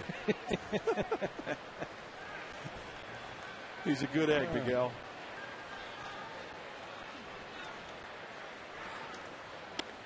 Swings and misses and strikes out on Mujica's changeup. That's El Diablo, the changeup from Edward Mujica on the outside part of the plate. Third consecutive strikeout.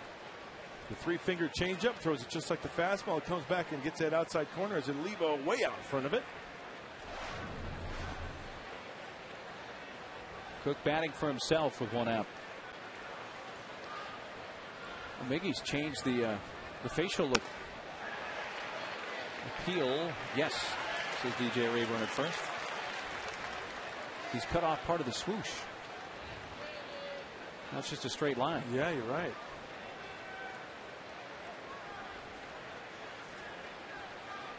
It's like a baseball bat, isn't it, a little bit? Yeah, one on each cheek, lower cheek. It used to be the Nike swoosh. Also looks like Edward has the mohawk going as well. A little off the outside edge. A little ducktail there in the back. It's really not a ducktail, but it sounded very 50-ish, though. Ducktail. Down low, 2-2.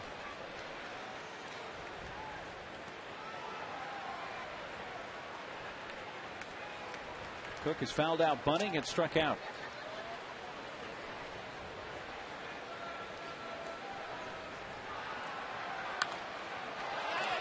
Hey, remember we talked about Bill Hahn again wearing the glasses? Yes, the plate umpire. In between innings, you asked me who was the first player in the modern era to wear glasses. Lee Meadows back in 1915 for the St. Louis Cardinals, and his nickname was Specs. High fly down the right field side will go foul. Nicknames were just so much more to the point back then, weren't they? Oh, yeah. Wasn't much subtle about them. No. I think Clint Courtney was the first catcher to wear glasses in the major leagues, if I'm not mistaken. Nice. And gets him looking. Make it 4 consecutive Ks for Mujica. Coming up, the San Diego Hyundai dealer's 7th inning. Stretch your dollars. Get more miles per gallon and the assurance of America's best warranty. Go to San Diego Hyundai Dealers.com.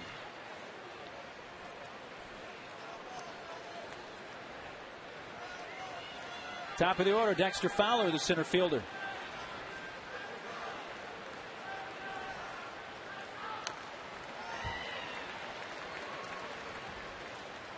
Edwards got that changeup working nicely.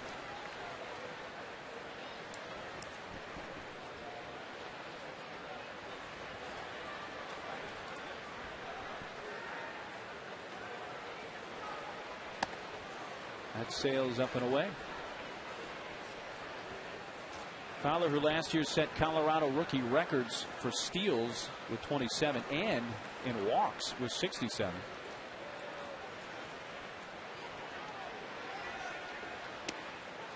Takes inside. He wears number 24 because he grew up a very big fan of Ken Griffey Jr. Oh, nice. You know, as soon as you were saying that, I was thinking Willie Mays.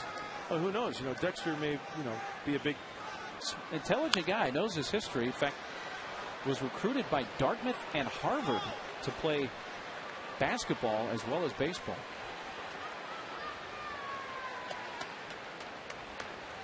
Played on the U.S. Olympic baseball team a couple of years ago. Won a bronze medal in Beijing in 08.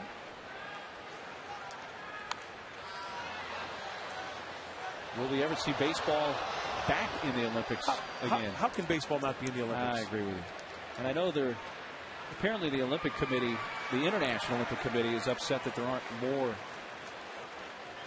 better professional players. They want the big guys.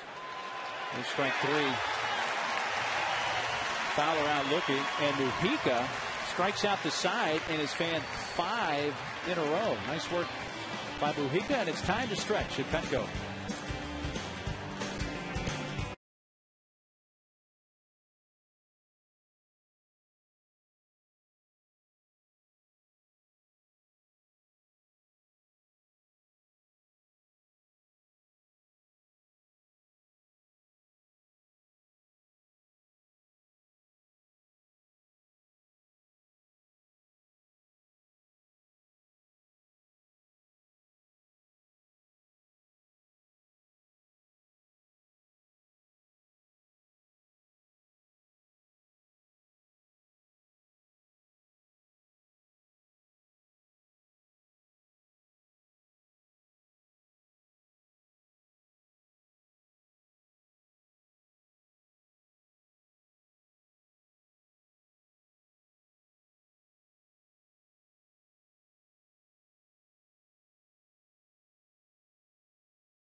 Visit fan.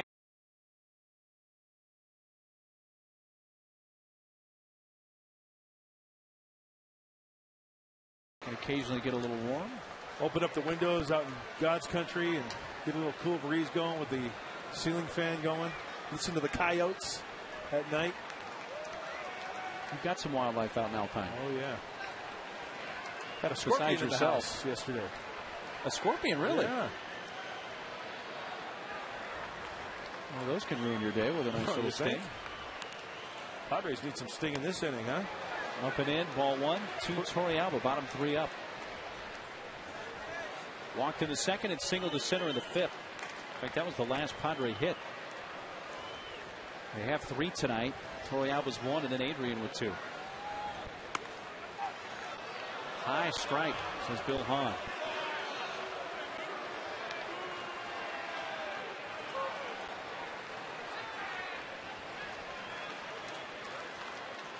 Little walk out of the batter's box from your beat.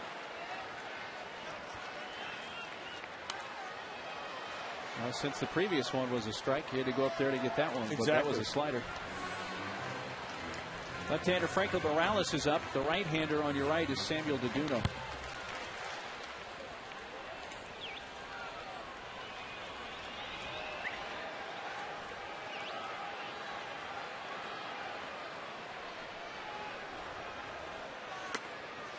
See Yorby, he's got the reverse Joe Morgan working.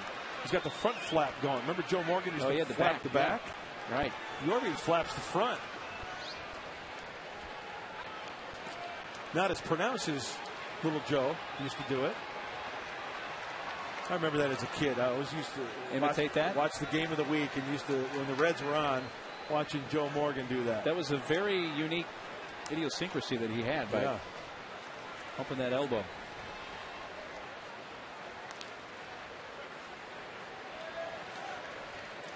Let's see if he kick starts that elbow. There we go. Yeah.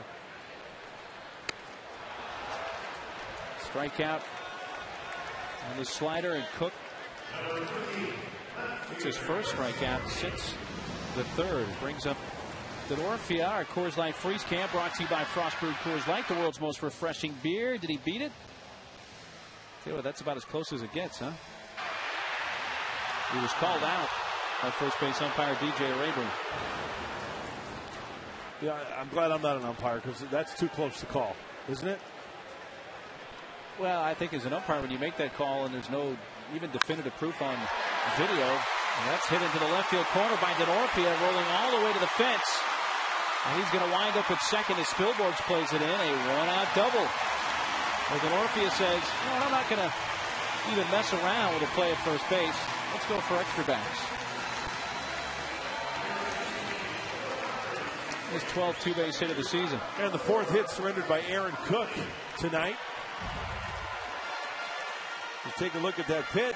It's a great. Denorfia is always going to put a great swing on those pitches. The first extra base hit tonight for San Diego. And that's going to be all for Aaron Cook. Here comes Jim Tracy. So Cook in his first start in the big leagues in a month, just coming off the DL at 87 pitches, will be lifted. This pitching change brought to you by Discount Tires. Stop by for a free tire inspection and air gauge. Remember, if you aren't happy with one of their tires, feel free to bring it back. And Samuel DeDuno is going to be the new Rockies pitcher.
Create your dream yard today. Visit rcpblock.com. And Samuel DeDuno comes in for his second major league appearance. Three-pitch pitcher, fastball, curve, and a change. High 80s, low 90s for Samuel. Hey, the Colorado Springs. They still the Sky Sox? They are the Sky Sox. Higher elevation than Coors Field, 6,000 plus feet. And nice numbers. 190 opponent's batting average. Hasn't really shown a lot of command through the minor leagues. So somewhat of a it's kind of a pressure cooker situation here. especially for a guy who only has a third of an inning of major league experience. Made his major league debut on August 27th against the Dodgers. A third of an inning. He allowed one unearned run.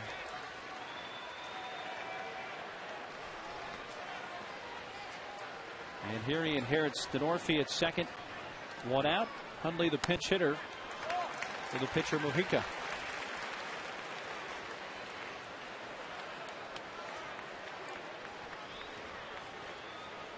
Two perfect innings for Mujica. He struck out the last 5 he faced. A little inside from Deduno.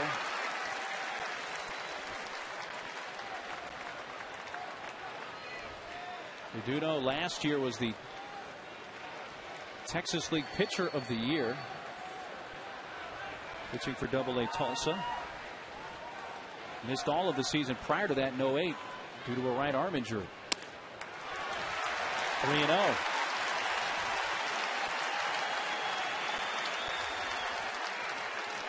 Deduno, a 27-year-old from the Dominican Republic. Quick visit from the third baseman Mora. There's those command issues I was talking about. And he looks like one of those guys that if he's in a pressure situation, maybe try to overthrow it a little bit and things can backfire. He gets the strike on the outside corner, 3-1.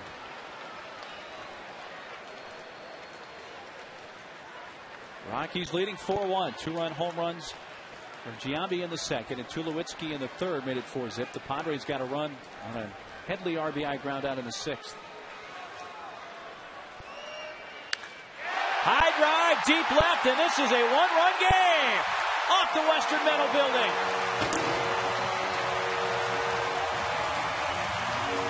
A pinch hit home run, 2-run blast for Nick Hundley.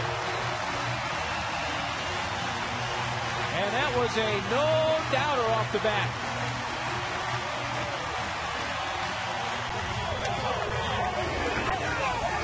Look at Hot Rod coming off the bench here. Deduno leaves it on the middle. Yeah, Nick knew it as well. Middle in off the second basket. Put a notch in Nick Hundley's shillelagh. Oh, yeah, you betcha. 6th pinch hit home run of the year for the Padres, the first for Nick. And that one up and in to Eck.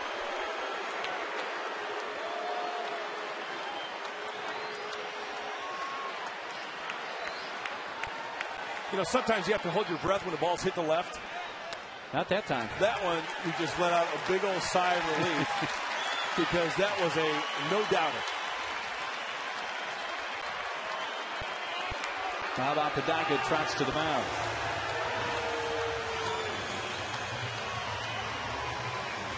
So the Padres at one point trailing 4-0 have whittled that down to 4-3 here with one out in the bottom of the 7th. You know what I think works to the advantage of the Padres? Deduno out there, right? Struggling with command, gives up the home run. Mora already visited the mound once. You got one guy telling you something. Now you got the pitching coach coming out. You got the shortstop coming in, the second baseman, the catcher.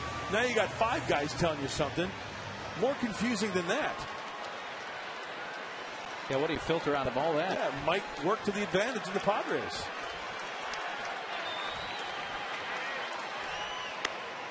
There is a strike to Eck.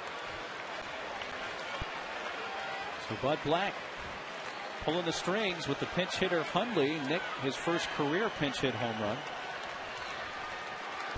2-1 pitch. A little upstairs. 3 balls and a strike.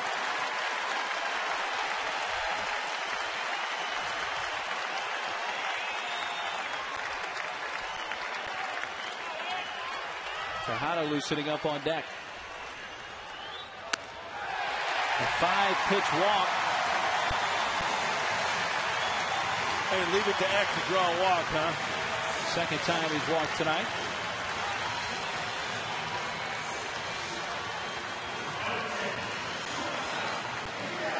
We had a left-hander, Morales, also up in the bullpen, but it's a right-handed hitter, Tejada, coming up with a lefty, Adrian, on deck. There's Franklin Morales. At one point was the closer of this Rockies team. Against Aaron Cook, he hit the ball on the ground all 3 times. Big breaking ball, a high strike on the curve.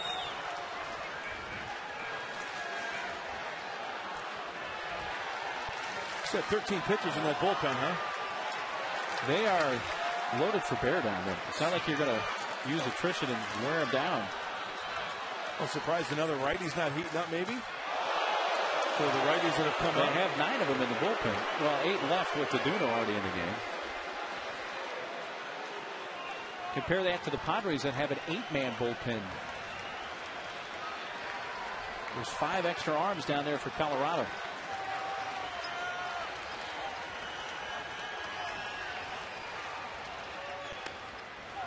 Strike on the inner part to Tejada. A ball and 2 strikes.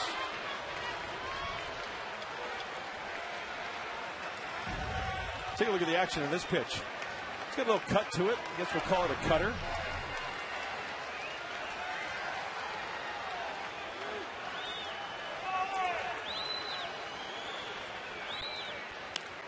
Tejada fouls it back and out of play. And he follows up with the yacker.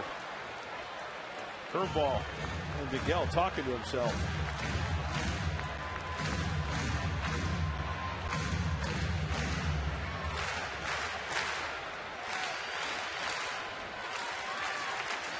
Back at first, 1 out, 2 runs in on the Hundley pinch hit home run.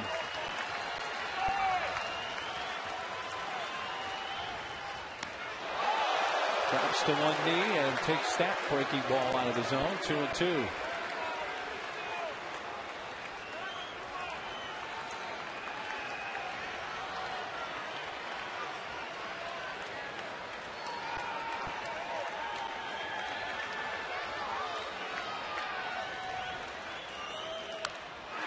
Getting under it, he fouls it back. Tejada grinning at that one. I think he thought he had a pitch that he could handle there. Yeah, let's take a look. Pitch tracks, inner and half. Yeah, 90. Tied him up. Looks like Miguel wanted to turn on that one, huh? Let's kick into Olivo. Curveball.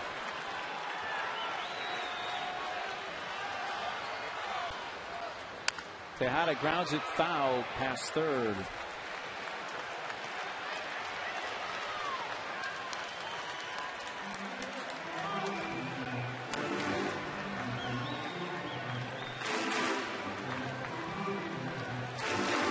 Second big league appearance for Samuel Duno. Olivo looking in at the bench, and he's going to put down the old fastball away. He shook off to a curveball.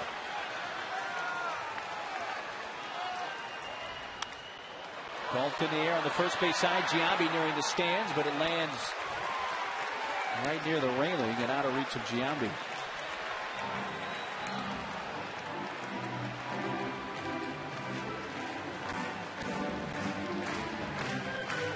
Fan there in the first row is reaching for the ball and not paying attention to that about 270-pound man that was hurtling his way. That'll get your attention.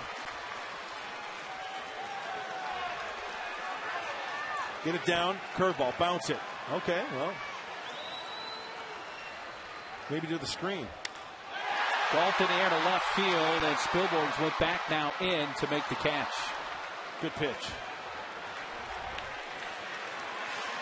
Back to first, 2 outs. I'd say Duno's most comfortable with that curveball from what we've seen so far. Just thinking the same thing, and with Adrian Gonzalez coming up, Jim Tracy looks like he's going to go to the left-hander down there.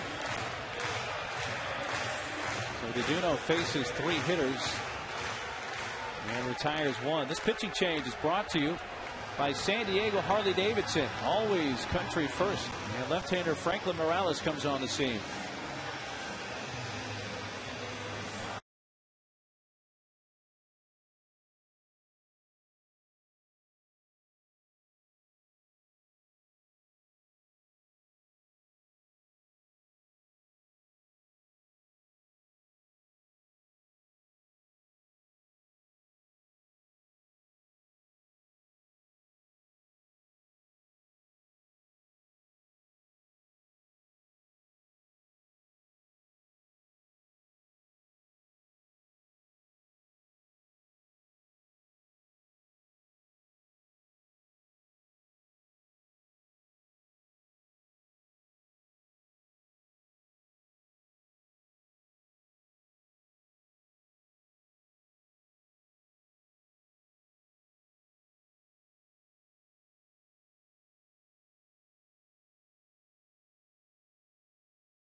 Lolita's at the park, where you can enjoy a wonderful evening happy hour 7 days a week. And the third Rocky pitcher of this frame is Franklin Morales. He's their left-handed specialist out of that bullpen for Jim Tracy. A fastball, curve, and a change. He can get it up there now, folks. 95 to 97 from the left side. Kind of struggling, though. High ERA above 6.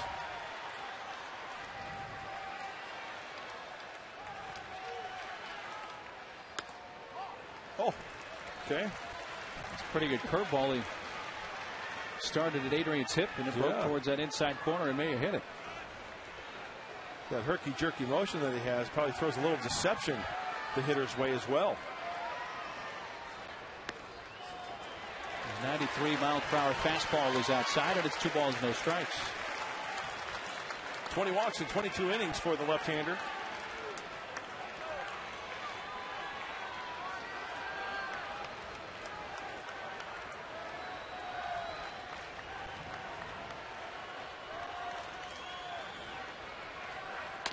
Fastball way high. 3-0.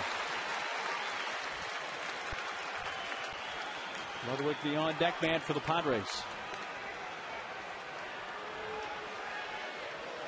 Morales, who in 2009 last year began the season as the club's number 5 starter,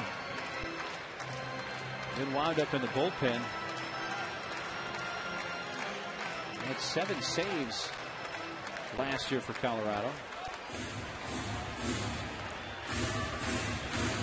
So he has filled a variety of roles for Colorado. Bob Apodaca has made numerous visits tonight. I was going to say, Miguel Olivo's been out to the mound a few times tonight. Bob Apodaca has made his path out there to the mound.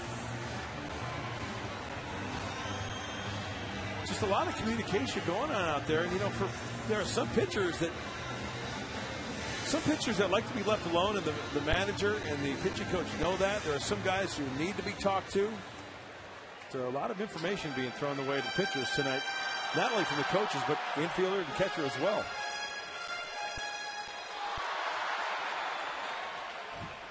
Three 3-0 on Adrian. Strike nips the outside corner.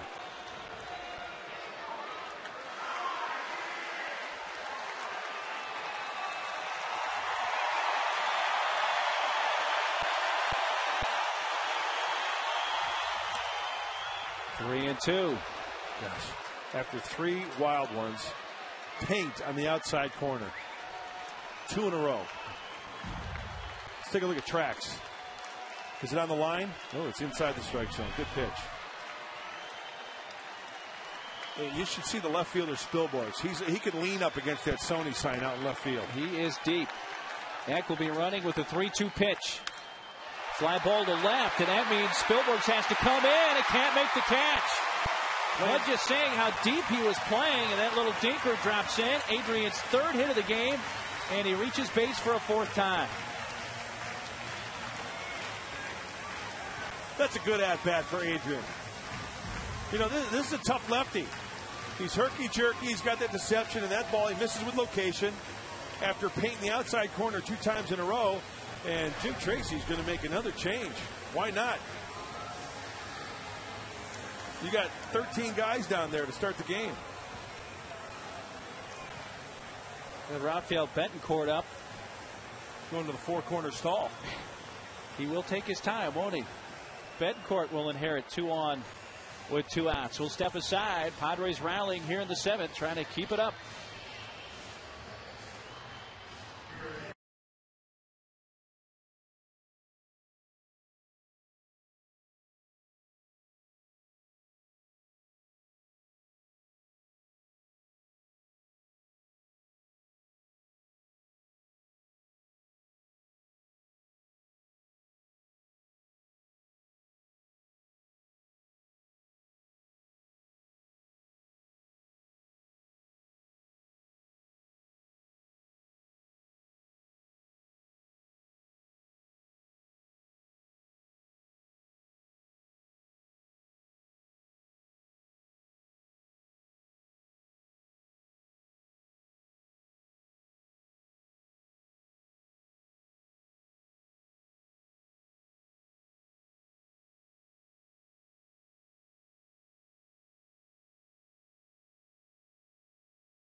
Metal building.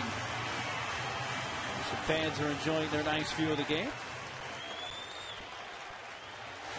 Rafael Betancourt now becomes the 4th Rockies pitcher of this inning. Well, when you look at those numbers, the record jumps out at you, but the rest of the numbers, okay. The 7 walks, outstanding.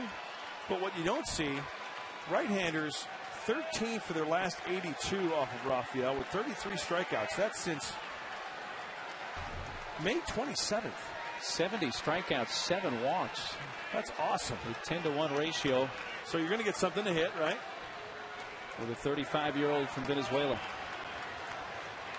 Up to 2 strikes, and then they'll expand the strike zone. 4-3 Colorado, bottom of the 7th. Nick Hundley with a pinch hit 2-run home run in this inning has made it a 1-run game. Ludwig. A little bit low, apparently. A fastball is ball 1. To go with that fastball, he also throws a slider and a change. And the numbers told us that he locates very well with that fastball. Low to mid 90s on that number 1.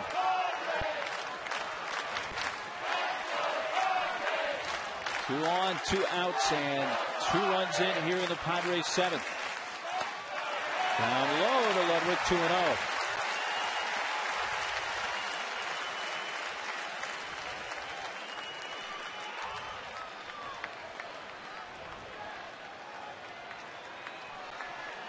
Heck, he's the lead runner. Adrian at first.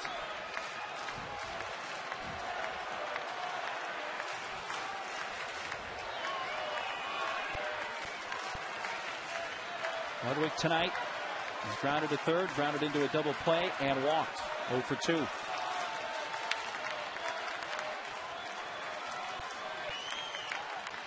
Ludwig fouls it back. Good hack, 2-0. Good pitch to rip at. 93-mile-per-hour fastball. Middle in. So a lot of hitters like to look when the count is in their favor. Something to turn on. Oh. But Orphy got this going with a 1-out double.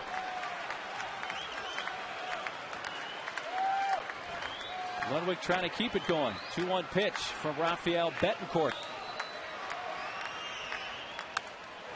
Got another fastball to hack at and fouled it back.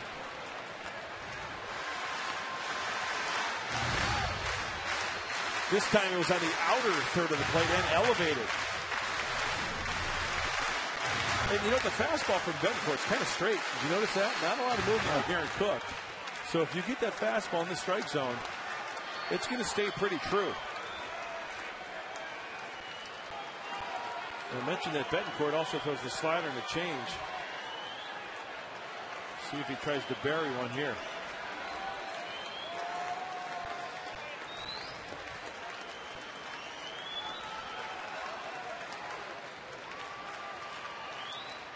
Fastball. Kind of looking. Ludwig called out on strikes. The Padres do get 2 in the frame thanks to Nick Hundley's pinch hit 2-run home run. After 7, it's now a 1-run game here at Petco.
You can enjoy the Western Metal Concert Series presented by Ashford University, featuring great acts like Jewel with special guest Colby Calais Friday, November 5th. And the next night, November 6th, at John Legend with special guest Macy Gray. Go to Padres.com/concerts for all the details. In the 8th inning now, 4-3 Colorado.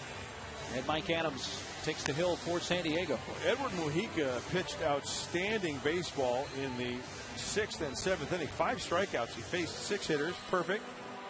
And Mike Adams hoping to follow suit. Good numbers from Mike. Get the sign straight with Yorby. Good job tonight, Eddie.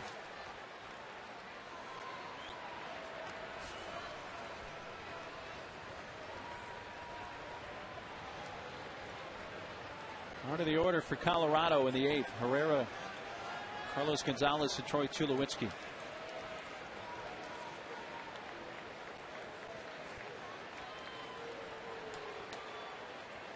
Herrera squares and lets it go and takes a strike.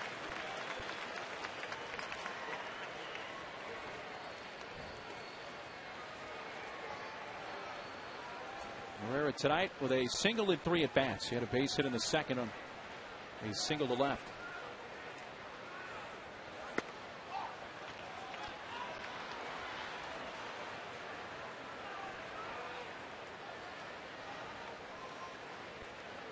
Corey Luebke in his big league debut in 5 innings, 2 innings from Mujica, and now Adams here in the 8th, trying to keep this a 1-run game.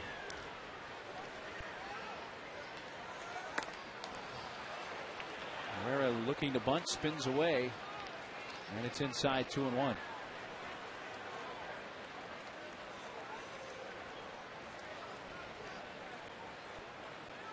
Now Herrera from Venezuela made his big league debut actually in 2008. Then last year did not play in the big leagues. Came up this year after Tulowitzki went on the disabled list. Well, the ground is short. Maybe he'll have to hurry to get it there, and does so to get the speedy Herrera 1 out.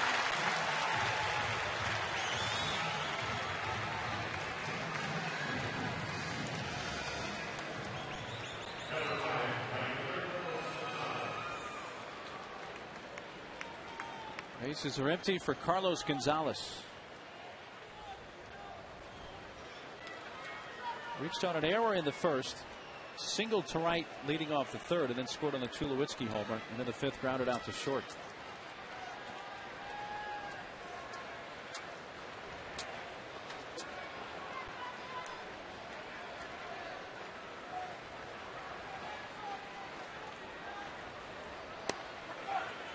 Strike from that outside corner. He does not have an extra base hit tonight, Carlos Gonzalez, though the base hit in the 3rd extended his hitting streak to 11 games, but he came in with at least 1 extra base hit in each of those 10 games. They're going to miss. 0-2. Good slider. Very good pitch from Adams. And the whole key there, you see where Torrealba was set up inside the grip, see him work around the baseball, get that spin, and swings right over the top of it.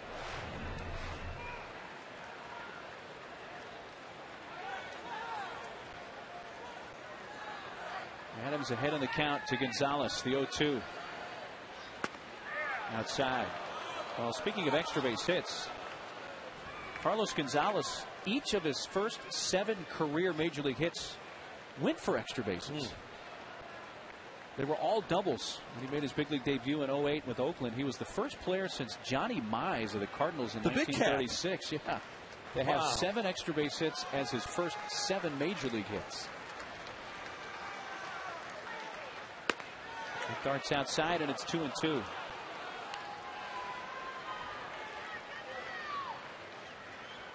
Originally signed as a 17-year-old by the Diamondbacks.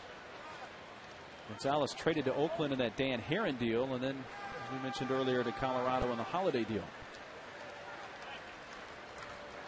And he's been involved in a few blockbusters. Ground ball right side. And Adrian, the flip to Adams. 2 gone.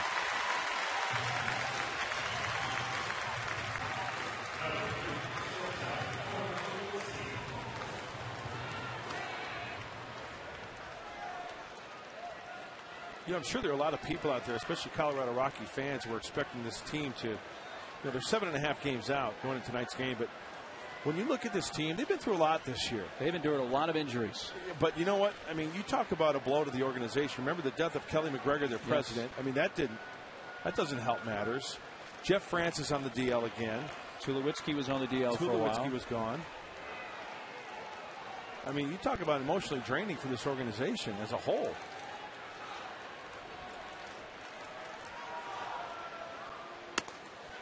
Fastball at 95, a strike.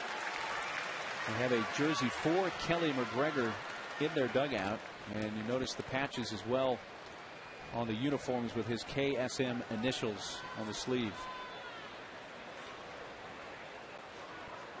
He was into his 9th season as club president. Strike 2 on the outside corner.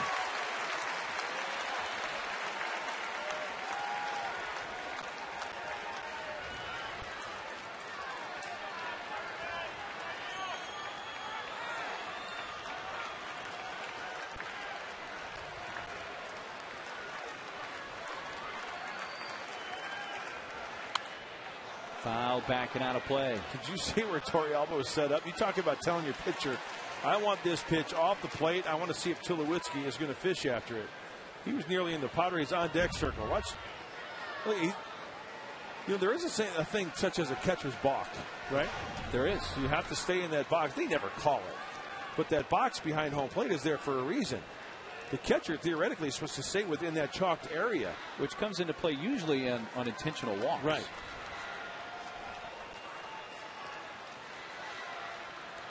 Another 0-2 to Tulowitzki. Ground ball to the right side. Eck to his left. That is 18 in a row retired by Padre pitching. Headley, Venable, and Torrealba due up in the bottom half.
He's a 105 of the first 10,000 kids 14 and younger take home a Padres bat and ball set. Don't wait. Get your tickets today at Padres.com. Barmes is into the game at second base, batting in the 6th spot. Vacated by Giambi.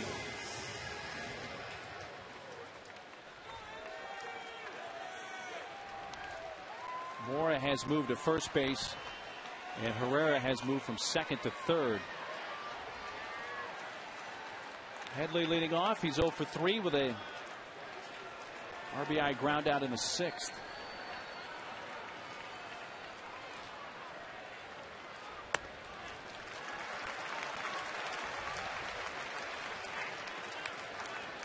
So Giambi taken out here later in the game for defensive purposes, even though he's made one of the important plays of the game, and that was against Headley his last time up in the sixth. The diving stop to his right, got an out at first, though a run did score.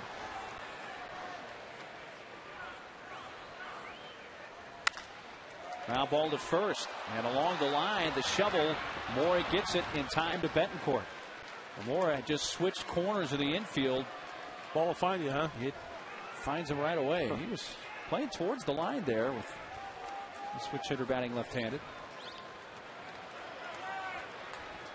Looks like Melvin Mora. Is he kind of testing that left knee a little bit? And I think that's from earlier when he ran the bases. When he had the triple, he did that for a little bit. Maybe he re-aggravated it. And it's weird because the trainer and Jim Tracy are coming out to check out Rafael Betancourt, it looks like, as we see Mora give it up to Betancourt.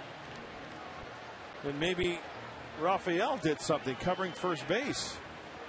He stumbled a little bit getting to the bag, and then he hobbled a little bit off the base.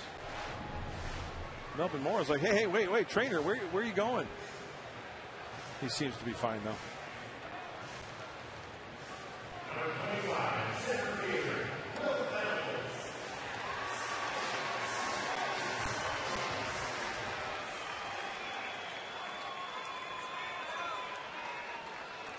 Will tonight 0 for 3. Popped out to second, grounded to second, and rolled out to first.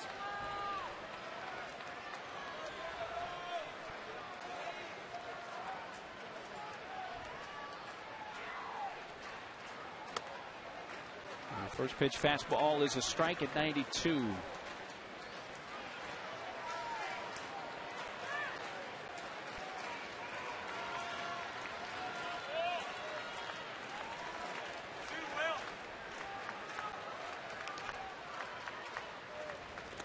In the dirt, gathered by Olivo. Off Olivo, 1 ball, 1 strike.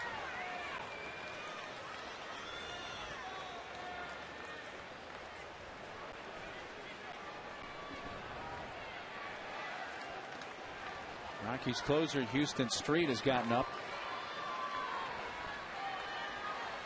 Betancourt shaking off a couple of signs there. Now works the 1-1 to Venable. Popped it up. Third baseman Herrera and the catcher behind the plate. And it's Olivo. Venable fouls out. 2 down.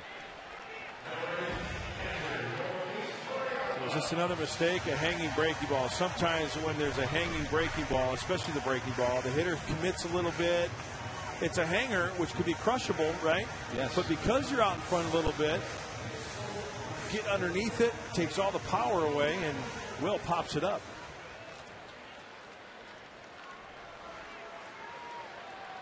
The former Rocky Orbit Torrealba has singled, walked, and struck out.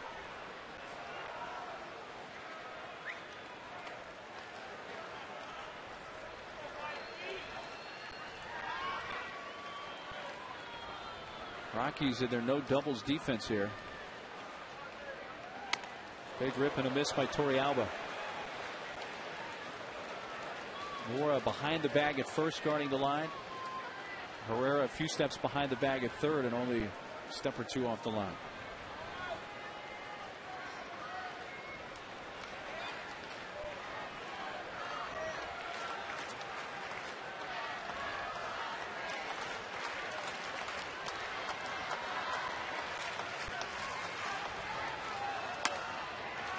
Fastball high. Remember, Nick Hundley pinch hit in the 7th inning, right? Yes. So scratch him off if we keep a score. Catcher, right? Well, with the expanded rosters, now the Padres have Chris Stewart, who can go in and catch if they need to make a move with Torrealba. Which allowed Bud to pinch hit Hundley when he did. Yep.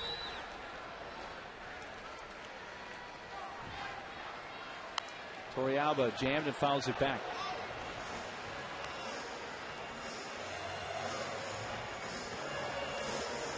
Orbit Torrealba, who was the everyday catcher for the Rockies when they went to the World Series in 07.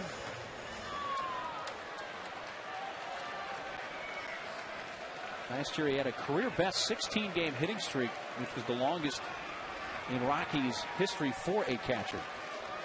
He had a 15-game streak earlier this year for the Padres, July 4th through August 2nd.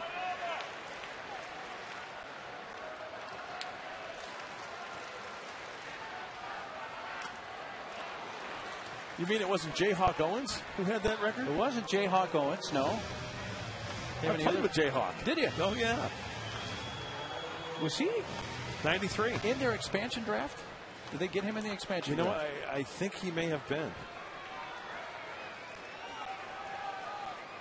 Because he was with the, was it Reds at one point? I think you're right. That sounds right. Jayhawk Owens. 1-2 pitch. Torrealba strikes out on a high fastball. So Betancourt has retired all 4 Padres that he's faced, and this game will go to the 9th, 4-3 Colorado.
Diego, a perfect fit. And in the 3rd, after a base hit by Carlos Gonzalez, first pitch swinging. Tulowitzki just out of reach of the leaping Venable. Tulowitzki's 13th of the year made it 4-0. Padres have cut it to a 1-run game here in the 9th with the Tulowitzki home run, our sonic hit of the game. And in comes Ernesto Frieri. And it's up to Ernesto to hold those Rockies to that 1-run lead here in the 9th. Last time out for Frieri was against the Arizona Diamondbacks a few days ago. Inning at 2/3. A couple of walks, a couple of strikeouts, no runs for the young right-hander. Mora, Barmes, and Spilborg's in this inning. And Melvin Mora, now the first baseman, takes a strike. He tripled in the 2nd and scored on the Giambi homer. Since then, he's bounced to the mound and fly to center. In on him, and he swings and misses.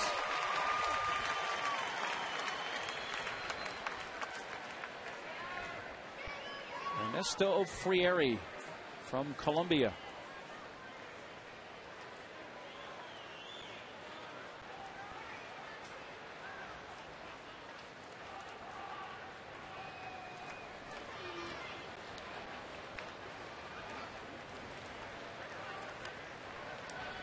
Now we have some good news from L.A. Dodgers did beat the Giants 4-2. Chad Billingsley went 8 innings, knocked in a couple of runs, only gave up 2.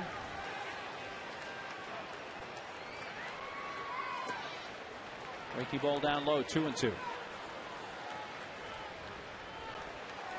Scoreboard watching. Love it. When's the last time we heard that? We've been keeping an eye out for the Giants. At the moment, 3.5 back. Good fastball strikes out Mora. Padre Penn just dealing tonight. Yep. 19 in a row. Mujica 2 innings, 5 strikeouts. Adams in inning 1, 2, 3, and Frieri, first batter, strikeout for Big Earn. You know what's funny? He said that in his native country, Colombia. They call him Big Earn. Big Earn. Yeah, from Kingpin. You know the movie Kingpin? Ernie McCracken. Because I walked by him in the clubhouse and I said, "Hey, Big Earn, what's up?" He goes, "Oh, yeah, that's what they call me back home." I said, "From Kingpin?" He goes, "Yeah, Big Earn." Woody Harrelson's hilarious. There are several others as well.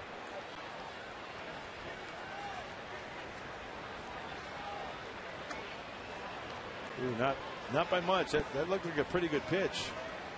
Torrealba was set up away. He had to hold that glove on the inside part of the plate. But Bill Hahn did not give him the call. Swing and a miss at the fastball, 1-2. Make sure the batters get Munson.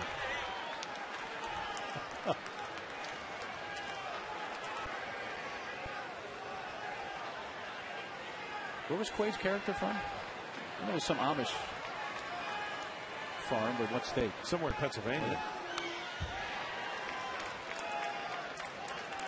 Still 1-2 on Barmes, batting for the first time tonight. It's going to be a tough at-bat for Barmes off of Frieri. Third base side of the rubber thrown across his body. A little deception there. And it looks like Frieri also has a little bit more giddy up on that fastball. He's gotten it up to 94 this inning. Usually he's about 92.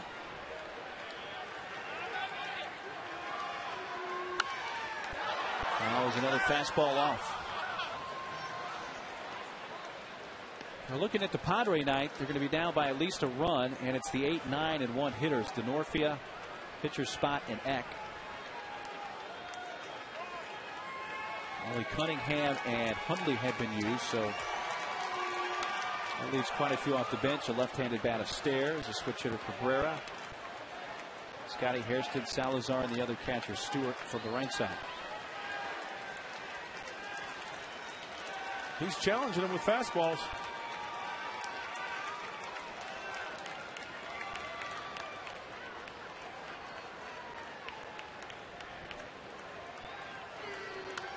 Another fastball fouled back.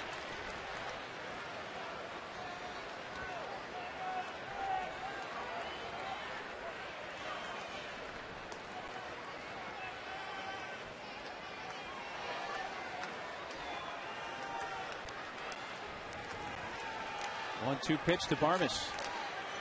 Goes to the breaking ball there, fouled back, and he got a piece of that curve. Playing tough. Well, you saw how many fastballs in a row? A number. 4, maybe more. Well, he's fouled off 6 pitches, Barmes has, and the 9th pitch will be a bat coming up. 2-2.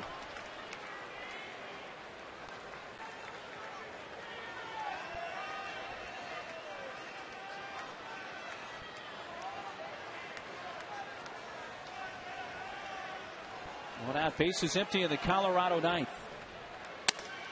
Tried to get him to climb the ladder with that fastball. Did not, and it's 3-2.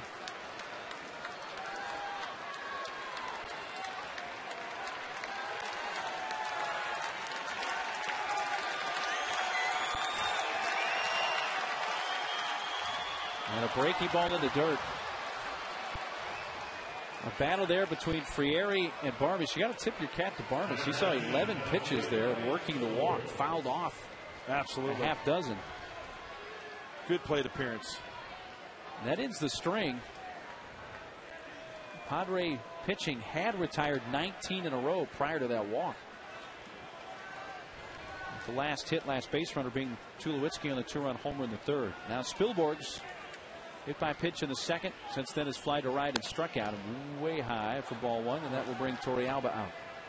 All right, let's work downhill. Let's stay on top of the baseball. It's kind of dropping the elbow a little bit. Okay, coming right after me. We got 1 out. Hey, let's get a grounder, and we'll get out of this inning. All right, and we'll go back and we'll get you a win. What do you say? It's a good plan. Time to execute. Left-hander Joe Thatcher up.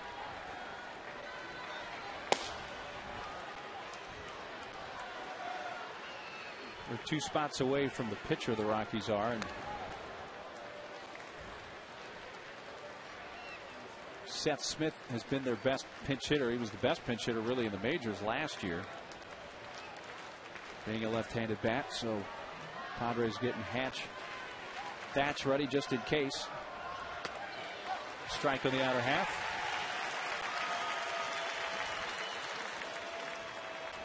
That's probably is Hatch getting Thatch ready. Justin Hatcher, the bullpen catcher. Nice. Hatch and Thatch playing catch. He just rhyming at will tonight. Inspired. Chunky in.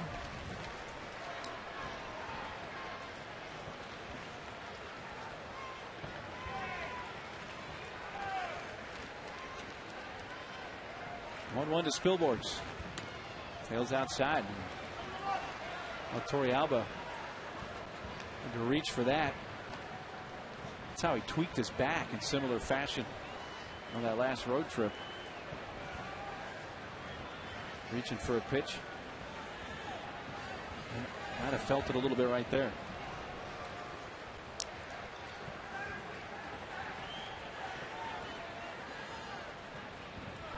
Runner takes off. Spilborghs hits it in the air to right. Racing towards the line. Ludwig in fair ground makes the catch. And back to first without a play is Barnes. Think they had a hit and run on there? They may have. Create a little movement out of the infield, and what a runner or a hitter needs to do is hit the ball on the ground. Hitting the ball in the air doesn't do you any good. And Ryan Ludwig, a long way to run. Talked to Ryan before the game, and I said, hey, one of the bigger outfields here at Petco Park. He goes, yeah, you got those funky angles out there down by the foul pole, and of course the bullpen mound. The bullpen mound. And he also said, you know what, here in San Francisco, obviously right center field, a lot of ground to cover.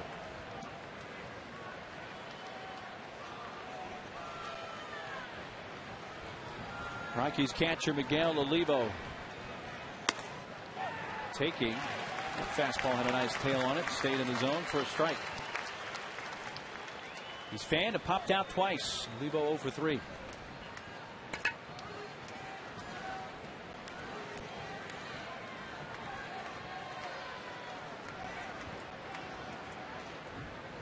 Check on the runner Barmes with the pitcher spot due up next. Indeed, Seth Smith has come into the on-deck circle for Colorado.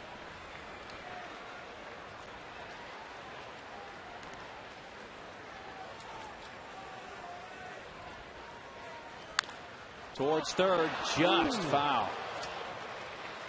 Headley made a diving attempt for it, and where that ball came down behind the third base bag was just inches foul. Third base Bruce Breckman all over it. That was close. Very close.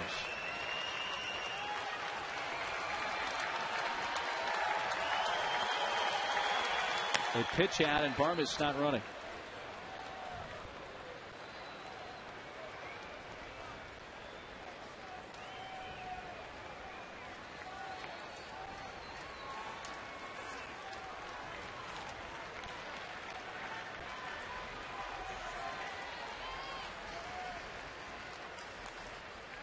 Barmes not on the move. The pitch down to the dirt. Swing and a miss. Got to throw to first to complete the strikeout.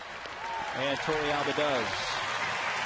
So a walk and a man left on, just the fourth stranded. And the first since the second inning for the Rockies. Last chance for the Padres. 4-3 Colorado to the bottom of the ninth.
6-5, but Colorado takes a 1-run lead to the bottom of the 9th inning.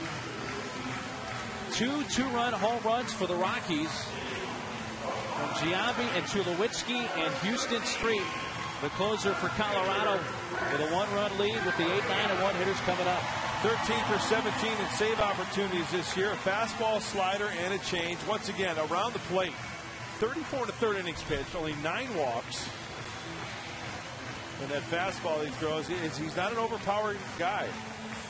88 to 92 on the fastball. Began the season on the disabled list, did not come off until June 22nd. Hey, David Wells is at home watching, wanting a Padre victory. Northfield leading off. He got the rally going in the 7th with a 1-out double.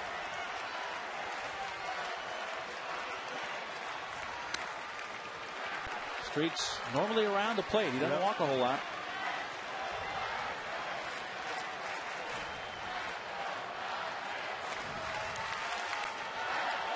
Street was on the DL for right shoulder inflammation. Missed 69 games, the first 69. Even a miss by Denorfia at a breaking ball. The slider. Houston Street, one of the few rare closers that goes from the windup, like Brandon Lidge. Brad Lidge? Yeah. Brad Lidge, I'm sorry. Thank you.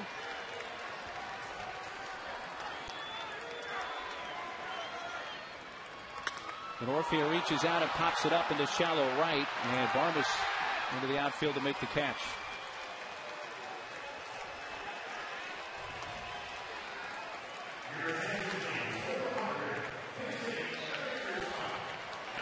Pitcher spot due up. And Matt Stairs comes up. And his career numbers against Houston Street have been good.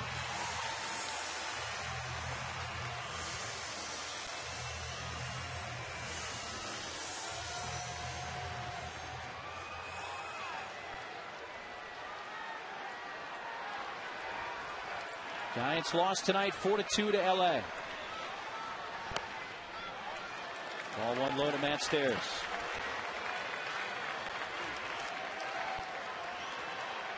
Last time we saw Matt was in the 7th inning on Wednesday. Another pinch hit, base hit. Ball 2 sails outside.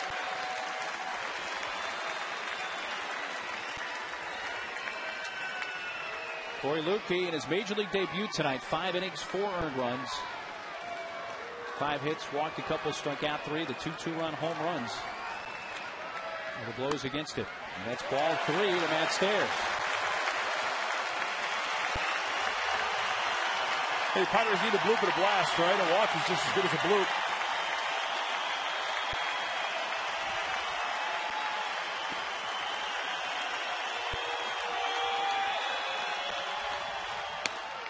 Strike on the outside corner.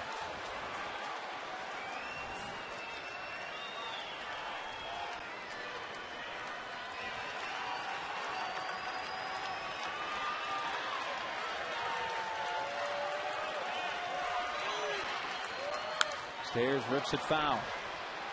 Notice, notice Street where he keeps the fastballs. Keep him away. Tries to keep him away to Matt Stairs, give him left field. Hey, speaking of the outfielders, they are playing deep. Spilborghs, Fowler, Gonzalez. And the corner infielders guarding the lines. Yep. Padre bullpen magnificent tonight. 3-2 to Matt Stairs. Oh, he had a pitch. Street missed with location on that one. Oliva wanted it down and away. That ball leaked middle in, up.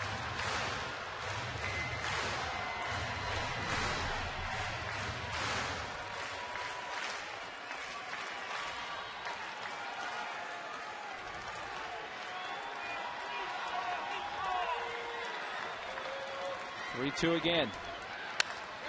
Lined right at the second baseman, Clint Barmas. 2 outs. Barmas didn't even have to move.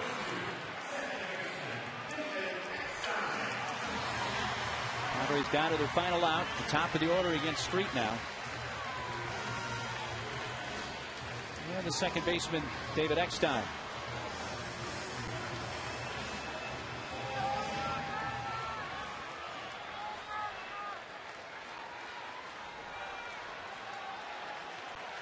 David has walked his last 2 plate appearances tonight, scoring once. Ball 1 off the plate outside.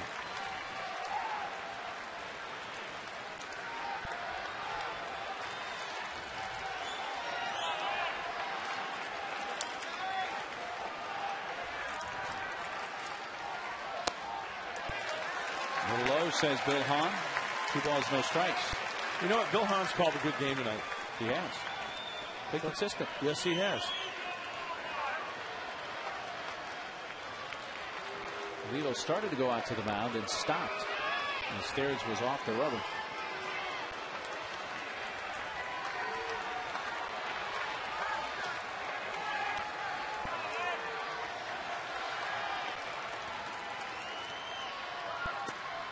Right down central for a strike. Rockies have taken 2 of 3 in each series with the Padres this year. They're 8-4 against San Diego. They won 4-6 here at Petco Park this year. And the Padres down to their last out in the 9th. Off the glove of Olivo and low, ball 3.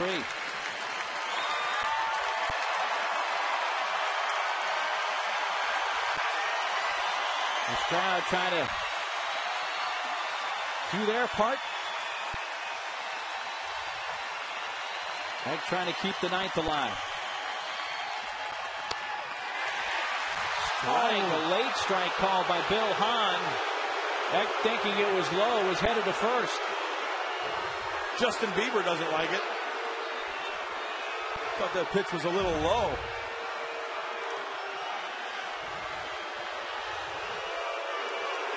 It's below the knees.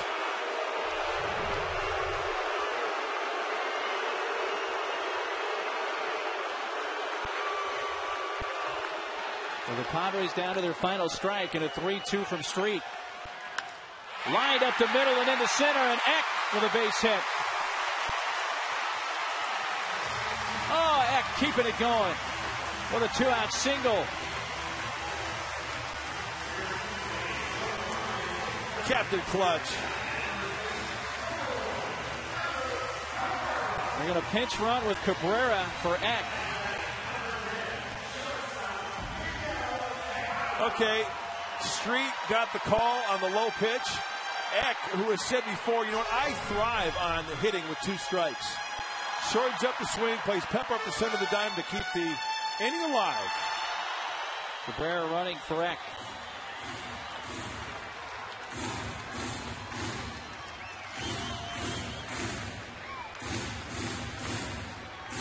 Tejada against Cook. Grounded out 3 times and flied out to left once.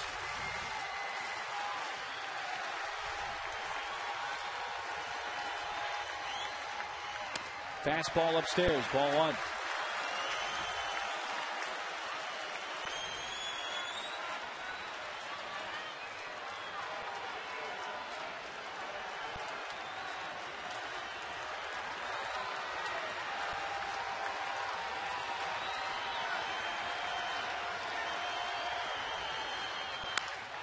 On the ground at third softly. Herrera to first, and the Rockies take the first game of the series, winning tonight 4-3. So the Padres stay 3 up on second place San Francisco, and the Rockies in their 3-game losing streak. Tulowitzki, a 2-run shot. His turned out to be the difference. He made it 4-0 Colorado, and the Padre rally falls a little short as they drop it tonight 4-3. We'll come back with the totals and final thoughts and wrap things up for Petco Park after this.